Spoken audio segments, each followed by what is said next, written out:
A little over 100 years ago, the idea of sending anything into space seemed like madness. People laughed at those who dreamed of building machines that could fly beyond the clouds. But a small group of stubborn scientists changed everything. They discovered that if you push very hot gases downward with enough force, anything can go up, even leave our planet.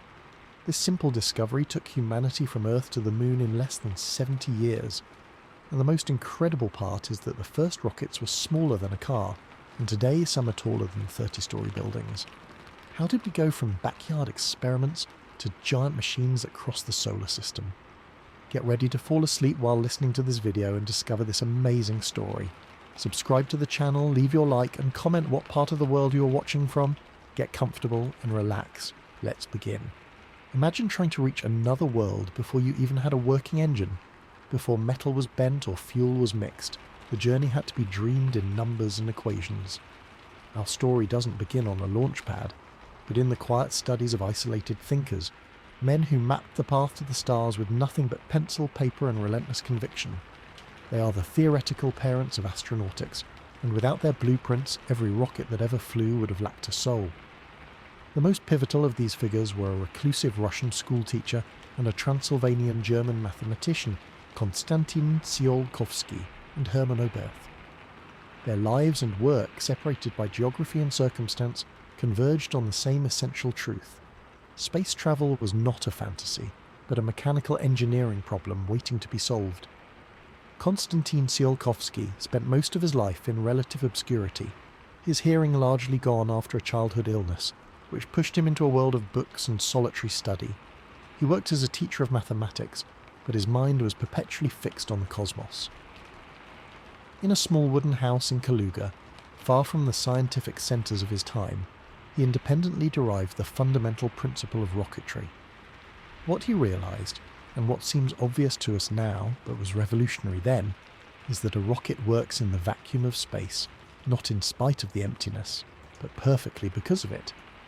He understood Newton's third law of motion: for every action there is an equal and opposite reaction, as the key. If you throw mass out one end of a vehicle, the vehicle itself will be propelled in the opposite direction. The vacuum provides no air resistance, making it the ideal medium for this kind of propulsion. This was a monumental leap past the common misunderstanding that a rocket needed air to push against. From this principle, Tsiolkovsky crafted his masterpiece, the Tsiolkovsky rocket equation. This deceptively simple-looking formula is the bedrock of all spaceflight. It doesn't deal with the messy details of engine design or fuel pumps. It establishes the brutal, unyielding relationship between the speed you want to achieve, the exhaust velocity of your propellant, and the mass of your vehicle. The equation laid bare the tyrannical logic of the rocket. It showed that to go faster, you have two main levers. You can make your exhaust gases shoot out faster, or you can make your rocket mostly propellant, with just a tiny fraction of its starting mass dedicated to the actual payload and structure. This is the concept of mass ratio. To reach orbital velocity, let alone escape Earth's gravity entirely, you need an astonishingly high mass ratio. A rocket might need to be 90% fuel and just 10% everything else. This mathematical truth is why rockets are so big and seemingly inefficient. They are mostly flying fuel tanks. Tsiolkovsky didn't stop there. His theoretical mind sketched out concepts that would take decades to realise. He described multi-stage rockets, which he called rocket trains, where empty fuel tanks are jettisoned during flight to reduce to the dead weight the remaining engines must push. He wrote about airlocks for spacewalking, orbiting space stations where people would live in rotating wheels to create artificial gravity, and the use of plants for life support in closed ecological systems. He even proposed using liquid hydrogen and liquid oxygen as a potent fuel combination, which is exactly what powers the main engines of the space shuttle and the core stage of many modern rockets. His ideas were so far ahead of their time that they were largely ignored or dismissed as the ramblings of a dreamer within Russia during his life. He published in obscure journals, and his work remained a quiet beacon for a small group of enthusiasts. Meanwhile, in a different part of Europe, Hermann Oberth was arriving at similar conclusions through a different path. Born in Transylvania when it was part of the Austro-Hungarian Empire, Oberth was captivated by the novels of Jules Verne as a young man. But unlike a casual reader, he began to calculate whether Verne's cannon-launched moonshot was physically possible. He correctly determined it was not, as the acceleration would kill the passengers, and this set him on a quest to find a viable method. His seminal work, The Rocket into Interplanetary Space, published in 1923, was a rigorous mathematical treatment of spaceflight. While Tsiolkovsky had derived the core principles earlier, Oberth's book arrived at a crucial moment and served as a practical handbook and a rallying cry for a new generation of engineers, particularly in Germany. Oberth's work provided the detailed calculations that Tsiolkovsky's more conceptual ideas sometimes lacked. He elaborated on the design of liquid propellant rockets, calculating thrust, fuel consumption and trajectories. He's famously associated with the Oberth effect, a complex astrodynamical concept that, in simpler terms, explains why a rocket engine is most effective when fired at high speed, particularly when close to a strong gravitational source like a planet. This is why a spacecraft performs its major burn to leave Earth orbit not while dawdling, but when it is already moving fastest at its closest point in orbit. Oberth also deeply examined the human factors of space travel, from the effects of acceleration to the conditions of weightlessness. His book was a catalyst. It was read by young engineers like Wernher von Braun and inspired the formation of rocket societies, groups of amateurs who would start experimenting with small rockets, laying the practical groundwork for what was to come. It is critical to understand the environment in which these men worked. But experimenting with small rockets, laying the practical groundwork for what was to come. It is critical to understand the environment in which these men worked. They were not in prestigious university labs with government grants. They were outsiders. Tsiolkovsky, the nearly deaf schoolteacher in provincial Russia, fought for recognition. Oberth faced his own struggles. His doctoral dissertation on rocketry was rejected by the University of Heidelberg for being too fanciful. The scientific establishment of the early 20th century, where physics was dominated by new theories of the atom and relativity, largely viewed space travel as a subject for hobbyists and fiction writers, not serious scholars. Yet both men persevered precisely because they were convinced of the practical and philosophical necessity of humanity's expansion into space. They saw it as an inevitable step in human evolution, a way to ensure the survival and growth of civilization. Their legacy is not a list of patents for specific hardware, but something far more profound. They provided the license to dream with precision. They transformed the conversation about space from "is it possible" to "how does this theoretical work?" though he often proceeded independently. The German team that would build the V2 rocket under Wernher von Braun had Oberth's book as a foundational text, and the Soviet space program, which would shock the world with Sputnik, explicitly venerated Tsiolkovsky as their spiritual and intellectual patriarch. Sergei Korolev, the chief designer, kept Tsiolkovsky's writings close at hand. The bridge they built between dream and engineering is their greatest gift. Tsiolkovsky's equation is run countless times a day now in computer simulations for every satellite launch and deep space probe. Oberth's effect is meticulously calculated into the flight plans of missions to the outer planets. Their visions of space stations and life support systems are the daily reality aboard the International Space Station. What is perhaps most striking is how they defined the very purpose of the endeavour. They didn't just provide formulas for thrust, they articulated a vision. Tsiolkovsky famously wrote that Earth is the cradle of humanity, but one cannot remain in the cradle forever. This sentiment captures the cultural and existential imperative they injected into the cold mathematics. Looking at a modern rocket, like a SpaceX Falcon 9, it is easy to see only the polished metal, the roaring engines, the corporate logos, but standing invisibly behind that machine are these two men. The rocket's stage design, where the first booster separates and falls away, is Tsiolkovsky's rocket train made real. The choice of liquid oxygen and refined kerosene as propellant echoes his early speculations on liquid fuels.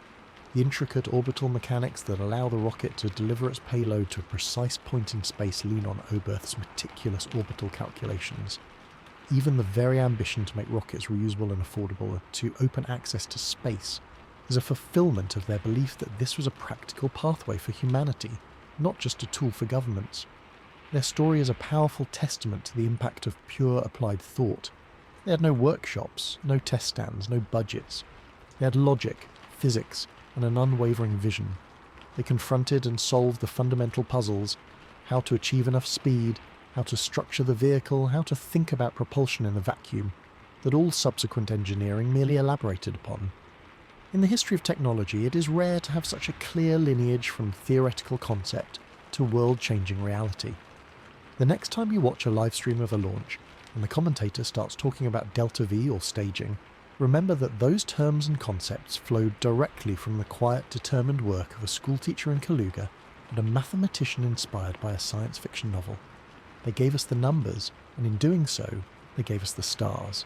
So we have these brilliant minds drawing up the blueprints, proving with chalk on a blackboard that it could be done.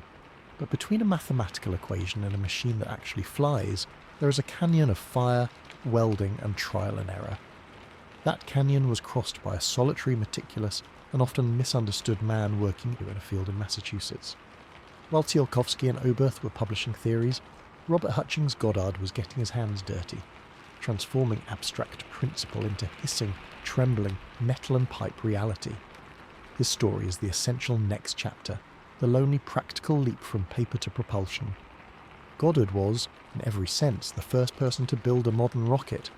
He wasn't just theorizing about liquid fuel, he was plumbing it. He wasn't just dreaming of guidance systems, he was machining gyroscopes. And on one cold March morning, he gave silence the first roar of the space age. Goddard was a physics professor at Clark University in Worcester, Massachusetts, a man plagued by tuberculosis and possessed by a singular vision from a young age. He famously recounted sitting in a cherry tree as a teenager, looking at the sky and imagining a device that could ascend to Mars. That daydream never left him. He was a meticulous experimenter, first proving a rocket could produce thrust in a vacuum with a one-part lab test in 1915, a crucial validation of the principle that others still debated. But he quickly realized the solid propellants of the day, like gunpowder, were a dead end. They were uncontrollable, inefficient, and dangerous. The future, he deduced, lay in liquid propellants. A liquid fuel engine could be throttled, stopped, and restarted. Its energy was far greater, but no one had ever built one. The engineering challenges were monstrous. You need to pump volatile, cryogenic fluids into a combustion chamber, mix them perfectly, and contain an explosion that produces thrust, not just a bomb. It required pumps, valves, plumbing, and a cooling system, all miniaturized and lightweight. It was considered nearly impossible by his contemporaries. Undaunted, Goddard became a one-man research and development department. He secured a modest grant from the Smithsonian Institution, which published his seminal report, A Method of Reaching Extreme Altitudes, in 1919. While the paper was serious and technical, the press seized on a brief speculative mention about reaching the moon with a rocket, dubbing him the Moon Man and subjecting him to widespread ridicule in newspapers. This public humiliation made him deeply secretive and wary of the press for the rest of his life. He retreated into his work, funded by small grants and later by the Clark family and the Guggenheim Foundation, with crucial moral support from Charles Lindbergh after his transatlantic flight. Goddard's operation was the picture of bootstrap engineering. His team was tiny, often just a few machinists, and his wife Esther, who meticulously documented everything with her camera. They worked out of a machine shop at Clark and conducted tests on a farm in Auburn, Massachusetts, owned by a friend's aunt. The culmination came on March 16, 1926. The site was that snowy field in Auburn. The device, which his wife Esther nicknamed Nell, was a spindly, fragile-looking assembly barely taller than a man. It was not sleek. It looked like a plumber's nightmare, a simple combustion chamber at the top, with two long pipes running down to separate tanks for gasoline and liquid oxygen. There was no nose cone, no fins to speak of. The genius was in its configuration. Goddard mounted the engine above the propellant tanks, a design now called a pressure-fed system. He used simple gas pressure to force the fluids into the combustion chamber. At 1:20 in the afternoon, with Esther filming, a machinist turned a valve. A blowtorch ignited the fuel mix. For a moment it just sat there, firing against a metal support. Then the support was yanked away by a lanyard, and the rocket lifted off. It flew for only about 2.5 seconds, reaching a height of just 41 feet, and landed in a frozen cabbage patch 184 feet away. By any later standard, it was a modest hop. But in the history of technology, it was the Wright brothers' moment. For the first time anywhere in the world, a liquid-propelled rocket had made a controlled, powered flight. Goddard was not satisfied. He saw every problem in that brief flight as a puzzle to solve. The rocket had wobbled terribly, so he began developing gyroscopic guidance systems. He patented the concept of a gyro-stabilized platform that could automatically steer the rocket by moving vanes in the exhaust, or, later, by gimbaling the entire engine, a feature on every major rocket since. He needed more speed and altitude, so he moved his operation to a vast, empty mesa near Roswell, New Mexico in 1930, where he could test in secrecy and safety. There, his rockets grew more sophisticated. He built the first rockets with streamlined, fin-stabilized bodies that actually looked like what we imagine today. He developed pumps to replace the pressure-fed system, allowing for larger scale. He experimented with parachute recovery systems. He built and flew the first rocket with a combustion chamber cooled by the liquid propellant itself, a regenerative cooling technique vital for all high-performance engines. By the late 1930s, his A-series and later Killers and L-series rockets were breaking records, flying to altitudes of over 1.5 miles and reaching speeds near 500 miles per hour.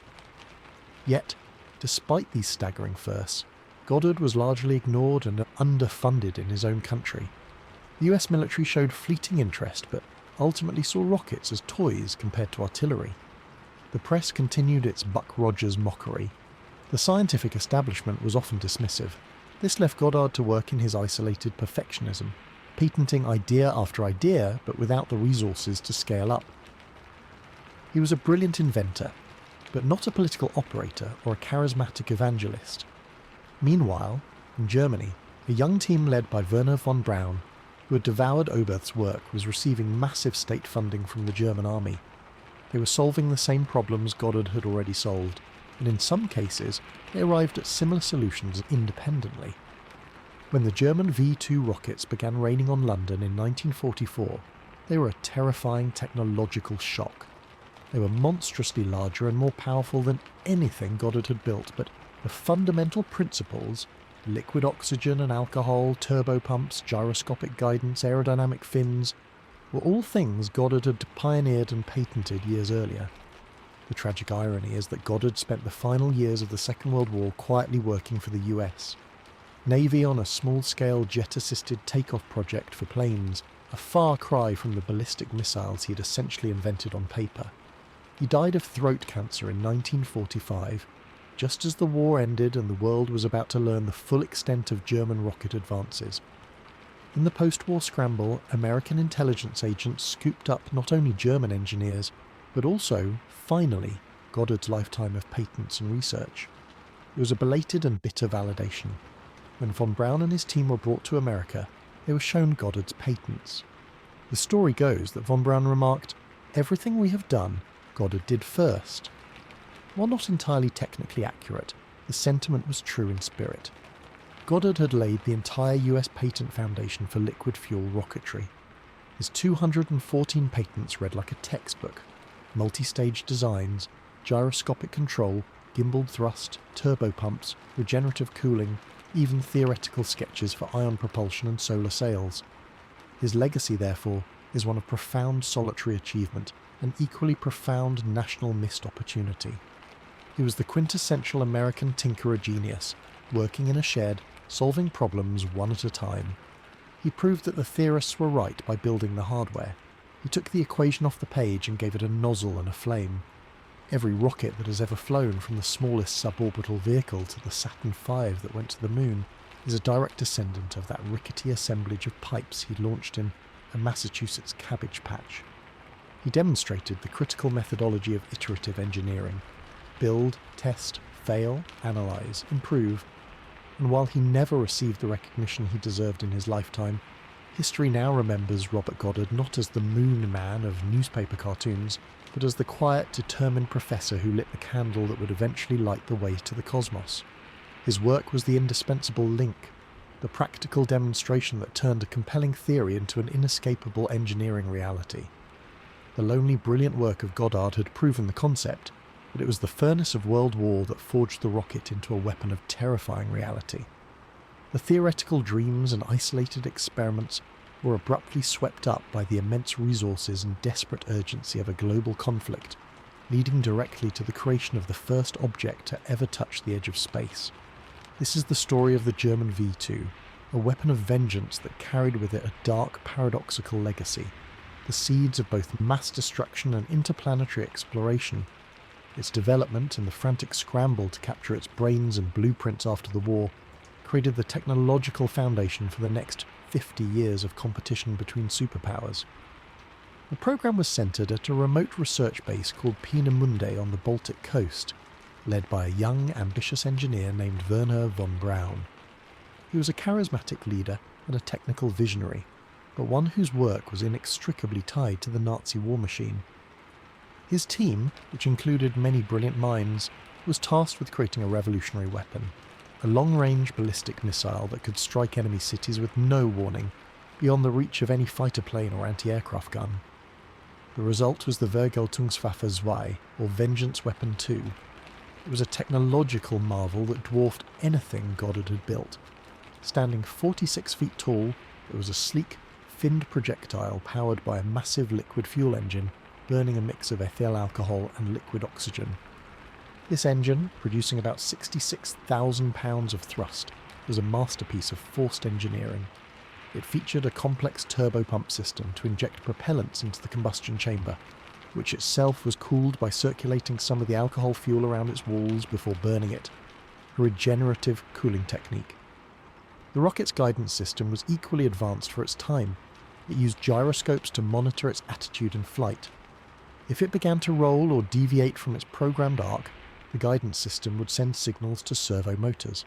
These motors would then tilt 4 graphite vanes placed directly in the rocket's exhaust plume, or later move entire carbon rudders in the exhaust to steer the massive vehicle like a rudder steers a ship. This combination of power and control allowed the V2 to achieve what no human-made object ever had. It climbed to an altitude of over 50 miles, piercing the upper layers of the atmosphere, and then followed a ballistic trajectory to its target over 200 miles away. It was, by definition, the first human artifact to reach the frontier of space, but its purpose was purely destructive. The warhead it carried was 1 ton of high explosives. From September 1944 until the end of the war, over 3,000 V2 rockets were launched primarily at Antwerp and London. The attack was psychological warfare made real. There was no defence against it.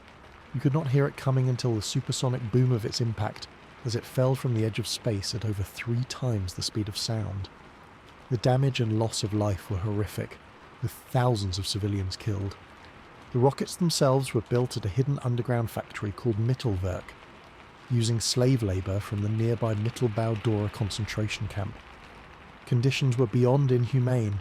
Tens of thousands of prisoners died from exhaustion, starvation, disease and execution in the process of manufacturing these weapons. This is the indelible moral stain on the V2 program. The technological achievement was built on a foundation of profound human suffering and ethical compromise, a fact that would forever shadow the engineers involved. As the Third Reich collapsed, both the United States and the Soviet Union understood that the true prize was not just leftover rocket parts, but the intellectual capital, the scientists and engineers themselves. The United States launched Operation Paperclip, a secret effort to identify, recruit and evacuate top German scientists before the Soviets could get to them. Wernher von Braun and his senior team, understanding their likely fate if captured by the Soviets, deliberately surrendered to American forces. They were eventually whisked away to the United States, along with hundreds of their colleagues and over 100 captured V2 rockets. Almost simultaneously, Soviet forces overran Peenemünde and the Mittelwerk factory. While they captured fewer senior engineers, they seized a wealth of technical documents, machine tools, and some remaining V2 hardware and production staff. This post-war division of spoils set the stage for the entire Cold War rocket rivalry. Both superpowers now possessed the same foundational technology, and more importantly the practical know-how that had taken the Germans years of trial and error to develop. In America, the German team, initially based at Fort Bliss, Texas, and later at the Redstone Arsenal in Alabama, began reassembling and launching the captured V2s for scientific research at the White Sands Proving Ground in New Mexico.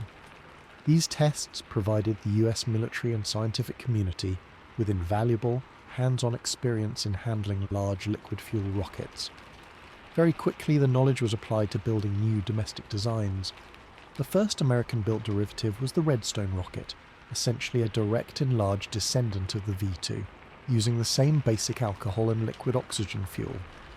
The Redstone became the backbone of the early US missile program, and, crucially, it was the rocket that launched Alan Shepard, the first American, on his suborbital flight in 1961.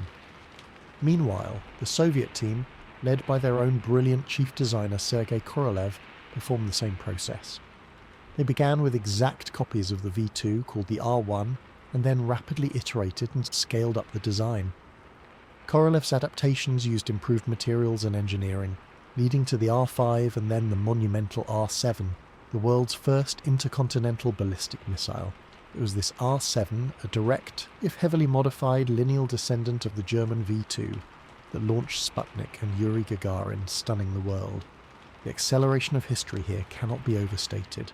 Without this wholesale transfer of people and technology, both the United States and the Soviet Union would have had to start from a point much closer to Goddard's early work, potentially adding a decade or more to their development timelines. The V2 provided a complete package, a working engine, a functional guidance system, aerodynamic data, and the manufacturing techniques for large rockets.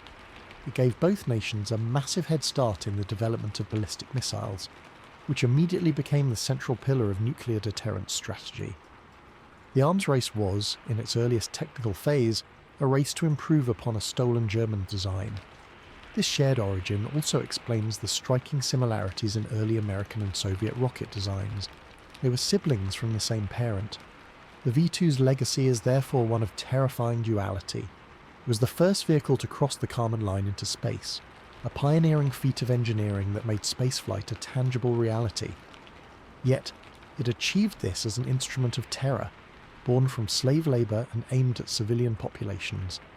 Its creators, particularly von Braun, had to live with this contradiction, often sidestepping their past to become celebrated heroes of the American space effort. The technological DNA of the V2 is visible in every major rocket that followed for a generation. The basic architecture of a single, large engine-burning liquid propellants, guided by gyroscopes and built as a ballistic cylinder, was the template. The focus on rocket-powered missiles as strategic weapons guaranteed the massive government funding that pure scientific research, like Goddard's, could never have secured. This military necessity became the engine of progress, for better or worse. The teams that formed around these initial projects in the US and USSR grew into the vast aerospace institutions of NASA and the Soviet design bureaus. The experience gained from building and launching hundreds of derivatives provided the confidence to attempt more complex missions. So while the V2's birth was shrouded in the darkest chapter of human history, its aftermath propelled humanity into a new chapter altogether. It served as the brutal, practical boot camp that taught the world how to build rockets at scale, directly enabling the space race that would captivate the globe just a few short years later. The line from a weapon of vengeance to the launch of a satellite is frighteningly direct, a reminder that the tools for reaching the heavens are often first forged in the hell of war. This period represents the end of the rocket's infancy. It was no longer an experiment or a terror weapon alone, but was now recognised by the world's most powerful nations as the key to both ultimate security and the ultimate high ground. The stage was now set for that competition to move from the military sphere into the open, symbolic arena of space exploration, where the next dramatic act would begin not with an explosion on a city street, but with a solitary, persistent beep from a small sphere orbiting a shocked as the key to both ultimate security and the ultimate high ground. The stage was now set for that competition to move from the military sphere into the open, symbolic arena of space exploration, where the next dramatic act would begin not with an explosion on a city street, but with a solitary, persistent beep from a small sphere orbiting a shocked planet. That solitary, persistent beep was the sound of the world changing forever. It came from a polished metal sphere about the size of a beach ball, with 4 long antennae trailing behind it, hurtling over the United States once every 96 minutes.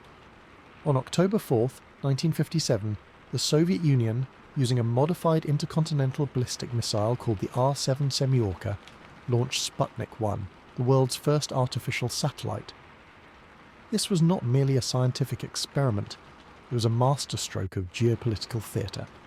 The beeping signal, which amateur radio operators around the globe could easily tune into, was a constant, undeniable reminder that the heavens were became a very public race for space, a race America was suddenly seen as losing.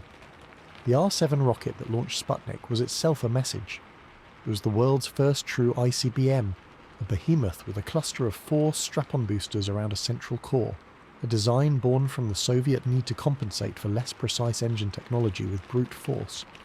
By successfully placing a satellite into orbit, the Soviets had demonstrated for all the world to see that they possessed a rocket powerful enough to hurl a nuclear warhead across an ocean and deliver it to an American city. The psychological impact of this was staggering. National security, which had relied on the protective moats of the Atlantic and Pacific Oceans, was instantly rendered obsolete. The sky itself now felt like a conduit for attack. Newspapers ran frantic headlines, politicians gave alarmed speeches, and the American public, which had viewed its country as the undisputed technological leader, was thrown into a state of collective anxiety. The image of the small, beeping satellite passing overhead became a symbol of American vulnerability, a celestial taunt. The reaction was a tidal wave of self-examination and mobilization. President Dwight Eisenhower, initially downplaying the satellite as a neat scientific trick, quickly faced immense pressure from Congress and the military and the public. The United States had its own satellite program, Project Vanguard, which was a separate civilian effort run by the Naval Research Laboratory. It was proceeding with cautious academic pacing. In the wake of Sputnik, that pace was seen as a fatal lethargy. The attempt to launch a Vanguard satellite in December of 1957, in full view of the world's press, ended in a humiliating fireball on the launch pad, exploding just a few feet off the ground. This failure, dubbed Kaputnik or Flopnik by the press, deepened the national sense of crisis. It was clear a different approach was needed. The Army Ballistic Missile Agency, led by Wernher von Braun, had a Jupiter C rocket ready and a satellite designed by the Jet Propulsion Laboratory. They had been restrained from launching earlier due to political directives favouring Vanguard. Now they were given the green light. On January 31st, 1958, Explorer 1 successfully reached orbit. Its scientific payload, designed by James Van Allen, made a monumental discovery. It detected zones of intense radiation trapped by Earth's magnetic field, which we now call the Van Allen radiation belts. This was a huge scientific victory and restored some national pride. But the overarching narrative had already been set by the Soviets. Sputnik's impact went far beyond a single satellite. It triggered a complete overhaul of American priorities.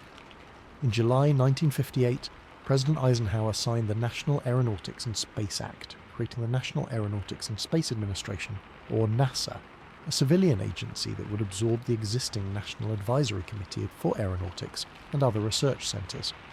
This was a deliberate move to separate the peaceful exploration of space from the military missile programs, even though the rockets themselves would remain derivatives of military hardware. Furthermore, the National Defence Education Act was passed, pouring federal money into science, mathematics, and foreign language education from the elementary to university levels. The goal was to produce a new generation of engineers and scientists to counter the perceived Soviet advantage.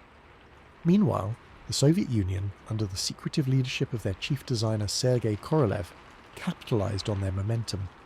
They followed Sputnik 1 with a rapid series of firsts, each deepening the American sense of playing catch-up. In November 1957, Sputnik 2 launched, carrying a dog named Laika, the first living creature to orbit Earth. This was another propaganda coup, though the mission was ethically fraught as there was no plan for recovery. Then, in September 1959, Luna 2 became the first human-made object to impact the Moon. A month later, Luna 3 flew around the Moon and returned the first ever photographs of its far side, a region perpetually hidden from Earth view. Each of these achievements was powered by adaptations of the robust R-7 rocket, and each was announced to the world as a triumph of Soviet socialism. The space race became a central battlefield of the Cold War, a non-violent arena where technological and ideological superiority could be demonstrated for global audiences. It was a competition for the allegiance of the non-aligned world, and the Soviets were winning decisively. The American response evolved from panic into a structured, if frenzied, national endeavour. NASA began to consolidate its teams and plan for a human spaceflight program dubbed Project Mercury. The military also continued its own parallel developments, leading to some internal competition for resources and prestige. The period between Sputnik in 1957 and the first human flights in 1961 was one of intense, parallel development on both sides. It was characterised by rapid iteration, public failures, and a constant fear of what the other side might do next. The rockets themselves were still essentially missiles. The American Redstone and Atlas rockets and the Soviet R-7 variants were designed as weapons first. Adapting them for human spaceflight required adding systems for safety, like launch escape towers that could pull the capsule away from an exploding rocket, and for reliability through rigorous testing that often revealed critical flaws. The urgency of the competition meant that both nations took risks that would be unthinkable in a more deliberate program. The legacy of Sputnik, therefore, is the complete transformation of the rocket's role in society. Before October 4th, 1957, rockets were weapons or the subjects of obscure research. After that date, they became the vessels of national destiny. They were the tangible proof of a country's educational system, its industrial might, its political resolve, and its vision for the future. The beep from Sputnik did more than travel through the vacuum of space. It travelled through the fabric of culture, politics, and science. It forced a superpower to reinvent its educational priorities and create a new federal agency dedicated to exploration. It turned astronauts and cosmonauts into the ultimate national heroes. It also, through missions like Explorer 1, inaugurated the field of space science, proving that satellites could be tools for discovery, not just symbols of competition. The shockwaves from that little metal sphere ultimately set in motion the chain of events that would lead to humans walking on the moon. But the first and most important step was the psychological one. Sputnik taught the world that orbit was achievable, that space was a place you could reach, and from that moment on, the only question was who would control it. The race was now well and truly on, and the next obvious, terrifying, and exhilarating goal was to put a human being in that unforgiving environment, a challenge that would test engineering and human courage to their absolute limits. The challenge of putting a human in that unforgiving environment was the natural, terrifying next step. With satellites and dogs having proven that life could survive, however briefly, the focus of the superpower rivalry sharpened to a single, profound question. Which system would put the first person into orbit and return them safely? This phase, the race for human spaceflight, pitted the Soviet Vostok program against the American Project Mercury. It was a contest characterized by starkly different philosophies, brutal engineering deadlines, and moments of sublime courage, all played out under the immense pressure of global attention.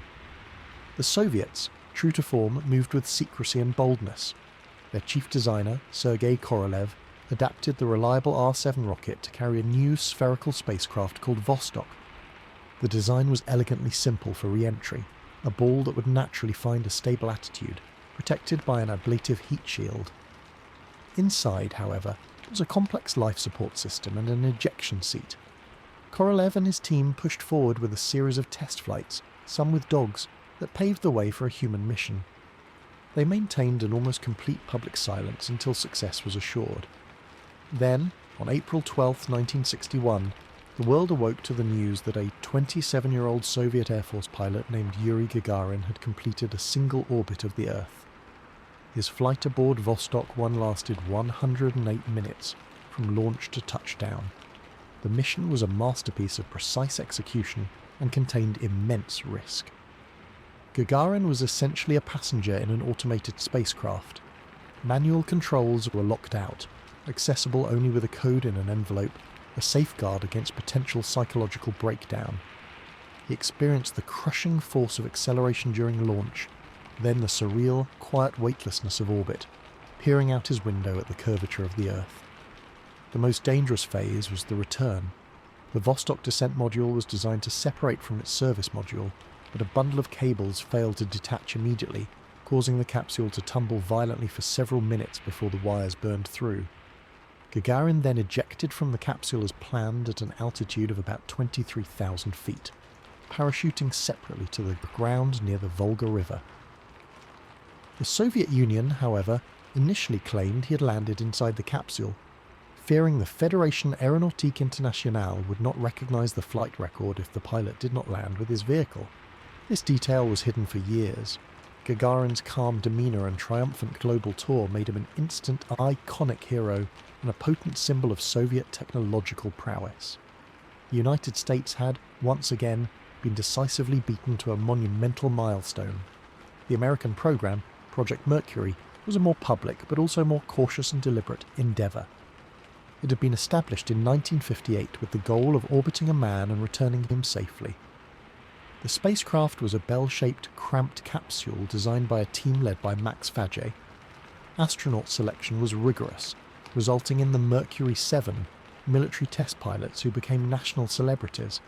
Their rocket options were limited. For suborbital hops, they would use the Redstone rocket, the direct descendant of the V2. For orbit, they needed the more powerful but less reliable Atlas intercontinental ballistic missile. The Atlas was a radical design. Its stainless steel skin was so thin it required internal pressure from its propellant tanks to stay rigid, earning it the nickname a blimp. The thought of putting a human on top of it made many engineers deeply uneasy. After several uncrewed test flights, some of which failed spectacularly, the United States was ready for its first human flight.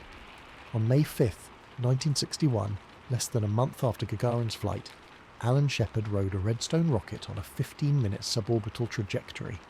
He experienced about 5 minutes of weightlessness before splashing down in the Atlantic. It was a successful mission, but in the global context of a full orbit, it felt like a modest preliminary step.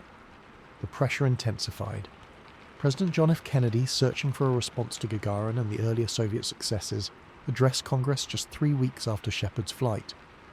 He declared the ambitious goal of landing a man on the moon before the decade was out. This stunning announcement fundamentally changed the nature of the space race, setting a distant, almost unimaginable target. But before the moon, America still needed to master orbit.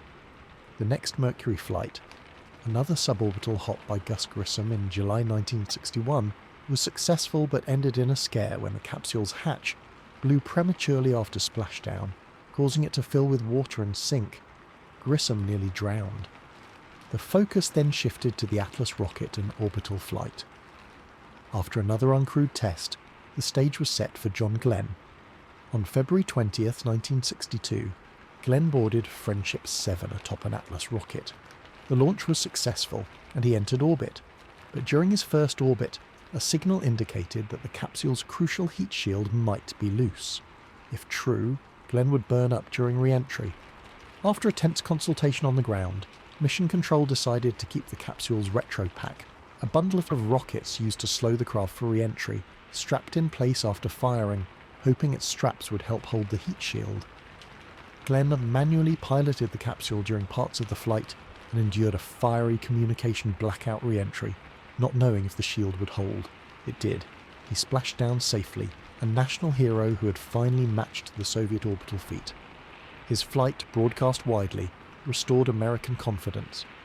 The Mercury program continued with 3 more orbital flights, each extending duration and testing new capabilities with astronauts Scott Carpenter, Wally Schirra and Gordon Cooper. Cooper's faith. 7 mission in May 1963 lasted over 34 hours, but was plagued by electrical failures that forced him to manually pilot the capsule through a precise re-entry, a dramatic demonstration of the astronaut's role as a pilot, not just a passenger. Meanwhile, the Soviet Vostok program pressed ahead with 5 more missions. These included the first group flight, with Vostoks 3 and 4 launching a day apart in August 1962, and the flight of Valentina Tereshkova in June 1963, the first and only woman to fly in the Vostok program and the first woman in space. The Soviet approach remained one of automation and secrecy, with little public disclosure of problems. The American approach, while still controlled, was more transparent, with the astronauts becoming public figures who helped sell the program to the taxpayer. The human spaceflight race of the early 1960s was, in essence, the final proving ground for the basic technologies needed to survive in space. Both programs had to solve the same brutal problems: the crushing G-forces of launch, the creation of a habitable bubble of air and temperature control in a vacuum, the reliable communication over vast distances, the mind-bending physics of orbital mechanics, and the furnace of atmospheric re-entry. They proved humans could think, eat, sleep, and work in weightlessness. The rockets themselves, the Redstone, Atlas, and R7, were barely modified missiles, their origins in warfare now repurposed for a more exploratory, though no less competitive cause. The success of these programs validated the astronaut and cosmonaut as a new type of explorer, and set the stage for the next, more complex phase, moving beyond simple capsules in orbit to the development of spacecraft that could maneuver, dock, and support crews for extended periods. This was the necessary groundwork without which President Kennedy's Moon Challenge would have been pure fantasy. The confidence gained from these first tentative, terrifying human flights provided the essential springboard for the giant leap to come, a leap that would require a rocket of such immense power and complexity that it would dwarf everything that had come before, demanding a machine not derived from a missile, but designed from the ground up for a single epic purpose. That giant leap demanded a machine of almost incomprehensible power, a machine not adapted from military stock, but conceived and constructed for a singular purpose: to send humans to another world. President Kennedy's audacious challenge in 1961 set in motion the greatest engineering project in human history, the Apollo program. At its heart was not just a rocket, but the rocket, the Saturn V. It remains the most powerful vehicle ever built by humanity, a towering monument of machinery that represented the absolute pinnacle of the disposable rocket era. To understand Apollo is to understand this machine, a colossus born from the mind of Wernher von Braun's team at NASA's Marshall Space Flight Center, built by thousands of contractors across America and launched from the sands of Florida.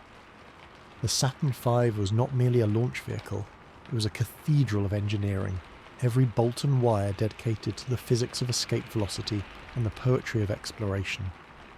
The numbers, even when written out, still strain belief. The rocket stood 363 feet tall, about the height of a 36-story building. At launch it weighed over 6 million pounds, or 3,000 tons.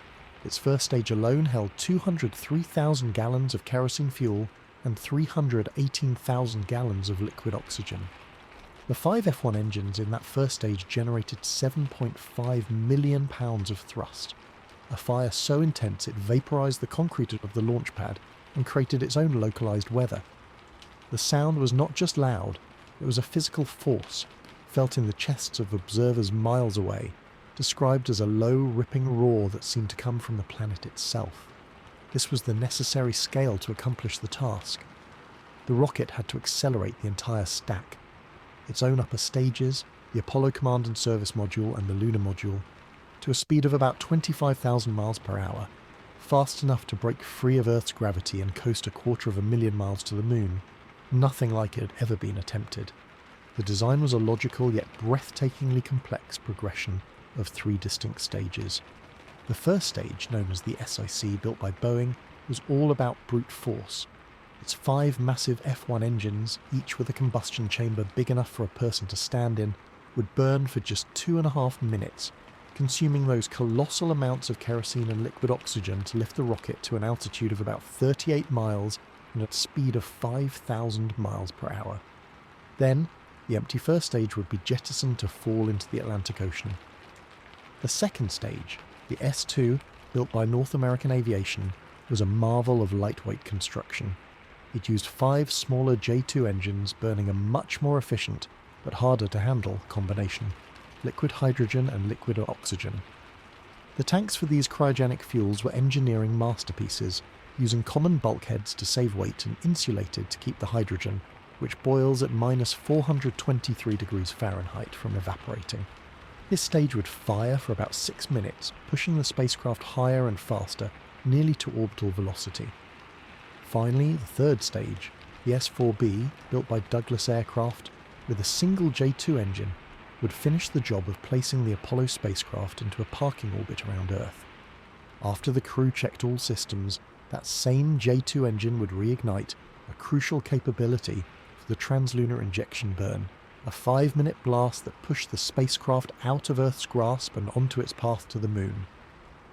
This staged design, each section discarding dead weight, was the practical application of Tsiolkovsky's century-old rocket equation, scaled up to its ultimate expression. But the Saturn V was more than just engines and tanks. Perched at its very top was the Apollo spacecraft itself, protected during launch by a sleek pointed launch escape system tower. This tower contained a solid fuel rocket that could, in milliseconds, pull the command module away from a catastrophic failure on the pad or during ascent. Between the third stage and the spacecraft was the instrument unit, a ring containing the rocket's brain, a revolutionary digital computer and guidance system that controlled the entire ascent, navigating via an internal gyroscopic platform. Every component, from the giant engines to the smallest valve, had to achieve a reliability never before demanded. A single failure in any of the millions of parts could mean the loss of the mission and the crew. This drove an unparalleled culture of testing and quality control. Every stage was tested vertically in massive stands at the Mississippi Test Facility, now Stennis Space Center, where their thunderous firings shook the surrounding wetlands. The entire rocket was assembled vertically in the enormous vehicle assembly building at Kennedy Space Center, a structure so vast it has its own indoor clouds, and then transported to the launch pad on a crawler transporter that moved at a glacial pace of 1 mile per hour. The Saturn V's flight record is a testament to this obsessive preparation. It flew 13 times between 1967 and 1973, with 2 uncrewed test flights and 11 crewed launches. There was never a complete launch failure. Its first crewed mission was the historic Apollo 8 in December 1968, which famously orbited the moon and gave humanity the first Earthrise photographs. Then came the dress rehearsals. Apollo 9 tested the lunar module in Earth orbit, and Apollo 10 did everything but land at the moon.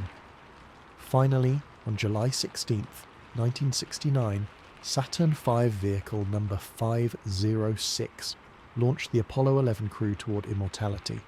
The world watched as that perfect controlled explosion lifted Armstrong, Aldrin and Collins skyward. Later missions continued to use the rocket's might. Apollo 13's Saturn V performed flawlessly even as the mission behind it became a survival epic, and subsequent flights carried increasingly sophisticated lunar exploration hardware. The final Saturn V launch lofted the Skylab space station into orbit in 1973, a fitting last act that turned the rocket's upper stage into a habitable workshop. The legacy of the Saturn V is multifaceted. Technologically, it demonstrated that humanity could conceive, manage and execute projects of staggering complexity on an unprecedented scale. It pushed forward entire industries, from materials science to computing. It proved that liquid hydrogen was a viable, powerful fuel for large rockets, a standard that continues today. Economically and politically, it was a tool of soft power, a visible, undeniable symbol of what a focused, wealthy, democratic society could achieve. Culturally, it became an icon of boundless optimism and capability. Yet its very success also marked the end of an era. The Saturn V was phenomenally expensive, each launch costing a modern equivalent of several $1 billion. It was a national asset built by the government for a singular goal. Once that goal was achieved, the political will and funding evaporated. The remaining Saturn V rockets became museum pieces, and the focus shifted toward a new, promised paradigm of cheaper, reusable access to space. But for that brief, brilliant period, the Saturn V was the physical embodiment of a species reaching for its greatest ambition. It was the bridge between Earth and Moon, a masterpiece of fire and steel that turned science fiction into history. And for as long as it stands in museums, it whispers of a time when we built giants to cross the celestial sea. With the celestial sea crossed and the giants of Apollo retired, the focus of the American space program turned from the extraordinary to, in theory, the routine. The goal was no longer a spectacular sprint to another world, but the establishment of a sustainable, frequent and cost-effective presence in low Earth orbit.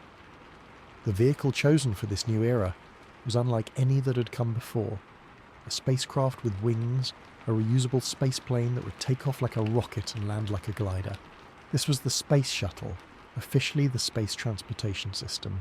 It It was a bold, complex, and ultimately compromised design that promised to revolutionize access to space by making it routine and affordable.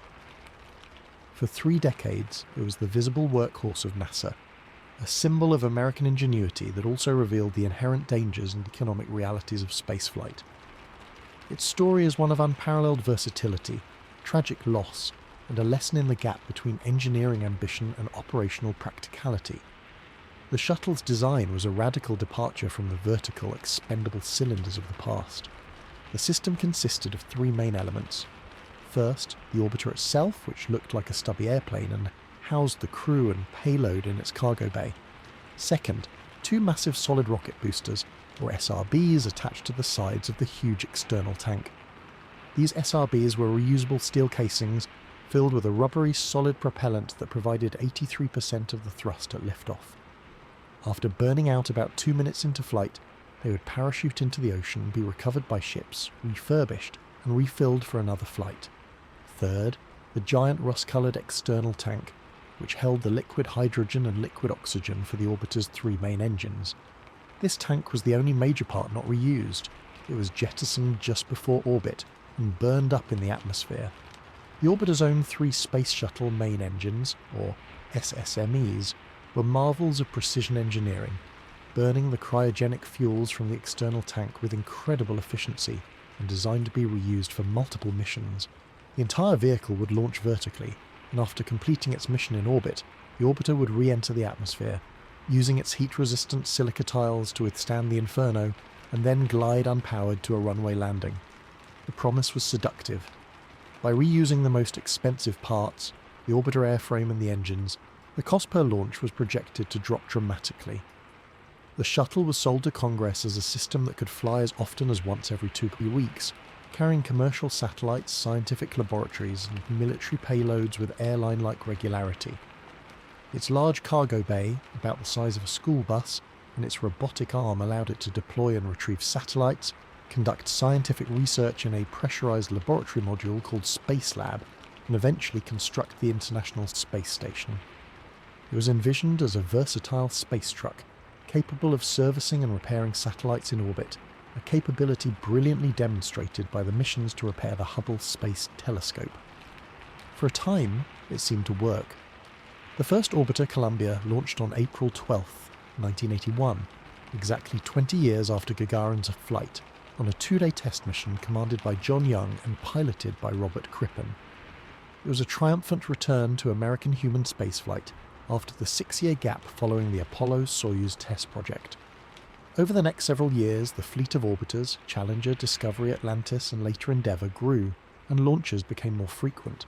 However, the reality of the shuttle program quickly diverged from the optimistic projections. The turnaround process between flights was not a matter of days, but months. The SSMEs, while high performance, required exhaustive inspection and refurbishment. The thermal protection system of over 24,000 individually unique silica tiles was incredibly fragile and time-consuming to check and repair. The entire system was far more complex and labour-intensive than imagined. The dream of low-cost access evaporated. Each shuttle launch ultimately cost around $1.5 billion in today's money, making it one of the most expensive launch vehicles ever flown. The projected flight rate never materialised. The busiest year saw 9 launches, a far cry from the 50 per year once envisioned. Furthermore, the very requirement to carry humans on every flight meant that risks and safety precautions drove costs even higher, and it eliminated the possibility of using the shuttle for purely commercial cargo launches, which were taken over by expendable European and Russian rockets.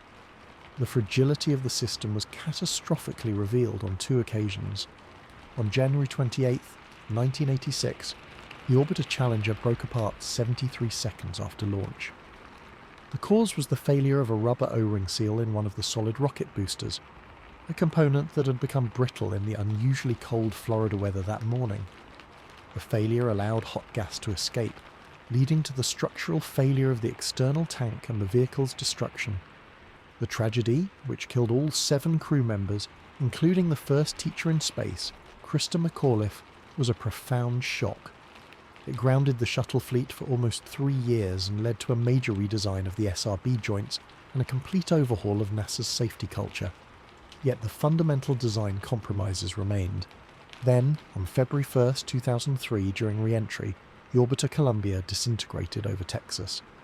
The cause was a piece of insulating foam that had broken off the external tank during launch and struck the leading edge of the left wing, damaging the thermal protection system. During the searing heat of re-entry, superheated air penetrated the wing structure, leading to the loss of the vehicle and its 7 crew members. This second disaster highlighted another inherent vulnerability. The orbiter's position on the side of the fuel tank made it susceptible to debris strikes, and its fragile tiles were a single point of failure. The fleet was grounded again for over 2 years, leading to the eventual decision by President George W. Bush to retire the shuttle once the International Space Station was complete. Despite these profound tragedies and operational shortcomings, the shuttle's achievements were immense and unique. It deployed the Hubble Space Telescope in 1990, and then, through a series of daring servicing missions, repaired its flawed mirror and upgraded its instruments multiple times, extending its life and scientific power for decades. It was the primary construction vehicle for the International Space Station, with shuttle missions ferrying and assembling trusses, modules and solar arrays. It launched planetary probes like Magellan to Venus and Galileo to Jupiter inside its cargo bay. It carried the Spacelab module, where crews conducted thousands of experiments in microgravity across disciplines from biology to fluid physics. It demonstrated on-orbit satellite repair and retrieval, and it served as a training ground for international cooperation, carrying astronauts from many nations and helping to build the partnership that would become the ISS. For 30 years, from 1981 to 2011, it was the only American vehicle capable of carrying humans to orbit, defining a generation's view of spaceflight. The shuttle's legacy is therefore deeply complex. It was a technological marvel that achieved what nothing else could, a reusable, winged spaceship. It built the ISS and saved Hubble. It taught us invaluable lessons about long-duration vehicle operation and the challenges of reusability. Yet, it failed in its core economic promise, proving to be more fragile, more expensive, and more dangerous than its original vision. Its retirement in 2011 left the United States without a domestic human launch capability for 9 years, relying on Russian Soyuz spacecraft. The shuttle era ultimately proved that partial reusability, when coupled with an immensely complex and maintenance-heavy design, does not automatically lead to low cost.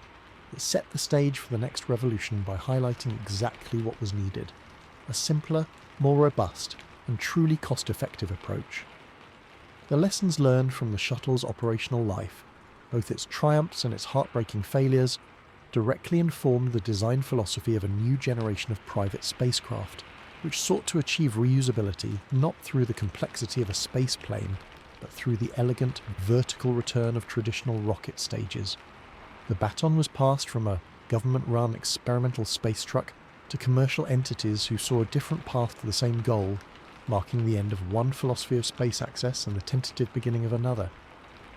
While the United States and the Soviet Union captured the world's imagination with Bud as their dramatic race to the moon and the spectacle of the space shuttle, a quiet but determined parallel story was unfolding across the globe. Other nations, watching the superpower competition, realized that guaranteed independent access to space was a critical strategic imperative. Relying on American or Soviet rockets meant being subject to their political whims, launch schedules, and technology restrictions. So, beginning in the 1960s and 70s, several countries and regional alliances embarked on their own rocket programs, not for prestige alone, but for practical sovereignty in telecommunications, Earth observation, and scientific research.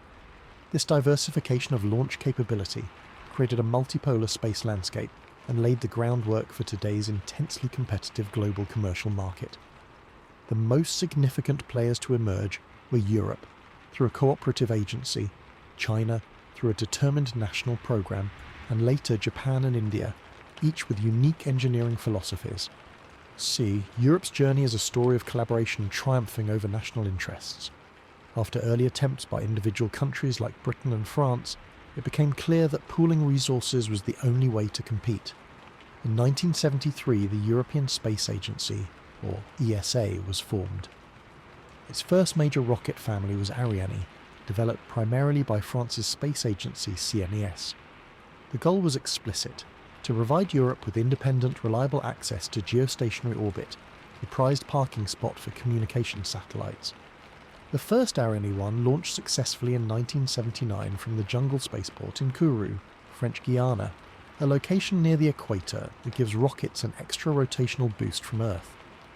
The Ariane design was clever and robust, using a proven liquid-fueled core stage with strap-on solid boosters for extra punch.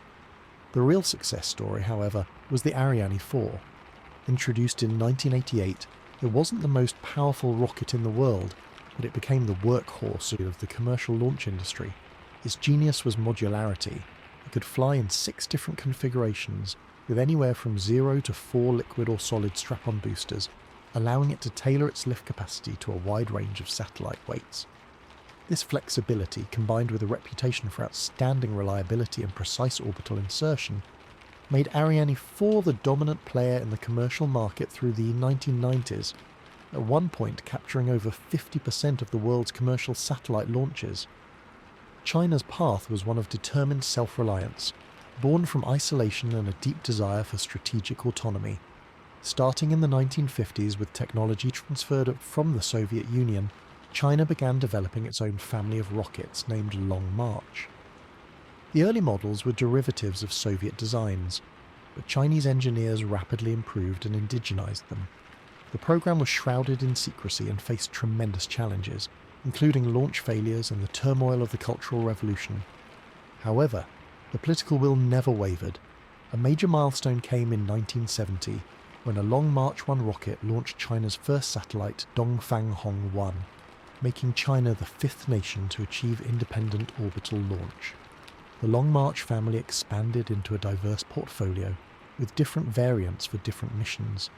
The Long March 2 series became the backbone for low Earth orbit missions, including launching the recoverable Fanhui Shi Wei-Xing satellites, and later the Shenzhou crewed spacecraft.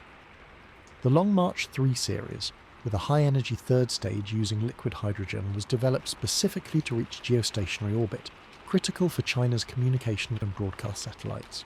For decades, the Long March rocket served almost exclusively China's domestic and military needs, but by the late 1990s, China entered the commercial market, offering competitive launch services. Their technological progression has been steady and impressive, leading to the new Long March 5, a heavy-lift rocket that enables Chinese lunar and interplanetary missions and the development of reusable rocket concepts. Japan's space program, led by the Japan Aerospace Exploration Agency, or JAXA, and its predecessor, pursued a path of meticulous high-technology engineering. Their early rockets, like the Lambda and Mu series, were solid-fueled vehicles used for scientific-sounding missions. For larger orbital launches, Japan developed the N series, which initially used licensed American Delta rocket technology. The desire for complete independence led to the H series. The H-2 rocket, first launched in 1994, was a major technological leap. It featured indigenously developed LE-7 and LE-5 engines, burning liquid hydrogen and liquid oxygen, making Japan only the 3rd country to master the complex technology of hydrogen rocket engines. The H-2 was a superb, highly capable rocket, but it was also very expensive, struggling to compete commercially. Its successor, the H-2A, introduced in 2001, retained the advanced technology but was redesigned for improved reliability and reduced cost through streamlined manufacturing. It became Japan's reliable flagship, launching government satellites, resupply missions to the International Space Station with the HTV cargo spacecraft, and scientific probes like the Hayabusa asteroid missions. The newer H-3 rocket continues this evolution, aiming to further cut costs while maintaining high reliability, reflecting Japan's focus on precision and technological excellence. India's entry into the launch arena is perhaps the most remarkable story of achieving high capability on a famously low budget. The Indian Space Research Organisation, or ISRO, took a uniquely pragmatic and incremental approach. Its Polar Satellite Launch Vehicle, or PSLV, first launched in 1993, is arguably one of the most successful and cost-effective rockets in history. Its design is ingeniously tailored to India's primary need, launching Earth observation satellites into polar orbits, which are ideal for mapping, resource monitoring and disaster management. The PSLV uses a core solid-fuel motor with liquid-fueled strap-ons, a configuration that provides great flexibility. What set the PSLV apart was its frugal engineering philosophy, maximising reliability and minimising cost. After a few initial setbacks, the PSLV achieved a staggering string of successes, becoming known as the workhorse of ISRO. It has launched hundreds of satellites, including India's landmark Chandrayaan-1 lunar orbiter and the Mars Orbiter mission, which made India the first Asian nation to reach Martian orbit. ISRO's heavier rocket, the Geosynchronous Satellite Launch Vehicle, or GSLV, faced a tougher development challenge as it required mastering cryogenic engine technology, a hurdle that took decades but was ultimately cleared. The newer GSLV Mark III, now called the LVM-3, is a powerful vehicle capable of launching India's crew capsule, Gaganyaan, and large communication satellites, cementing India's status as a full-spectrum launch provider. The collective impact of these programs cannot be overstated. They broke the monopoly of the superpowers and proved that advanced rocketry was not the sole domain of two nations. They provided their countries and regions with strategic independence.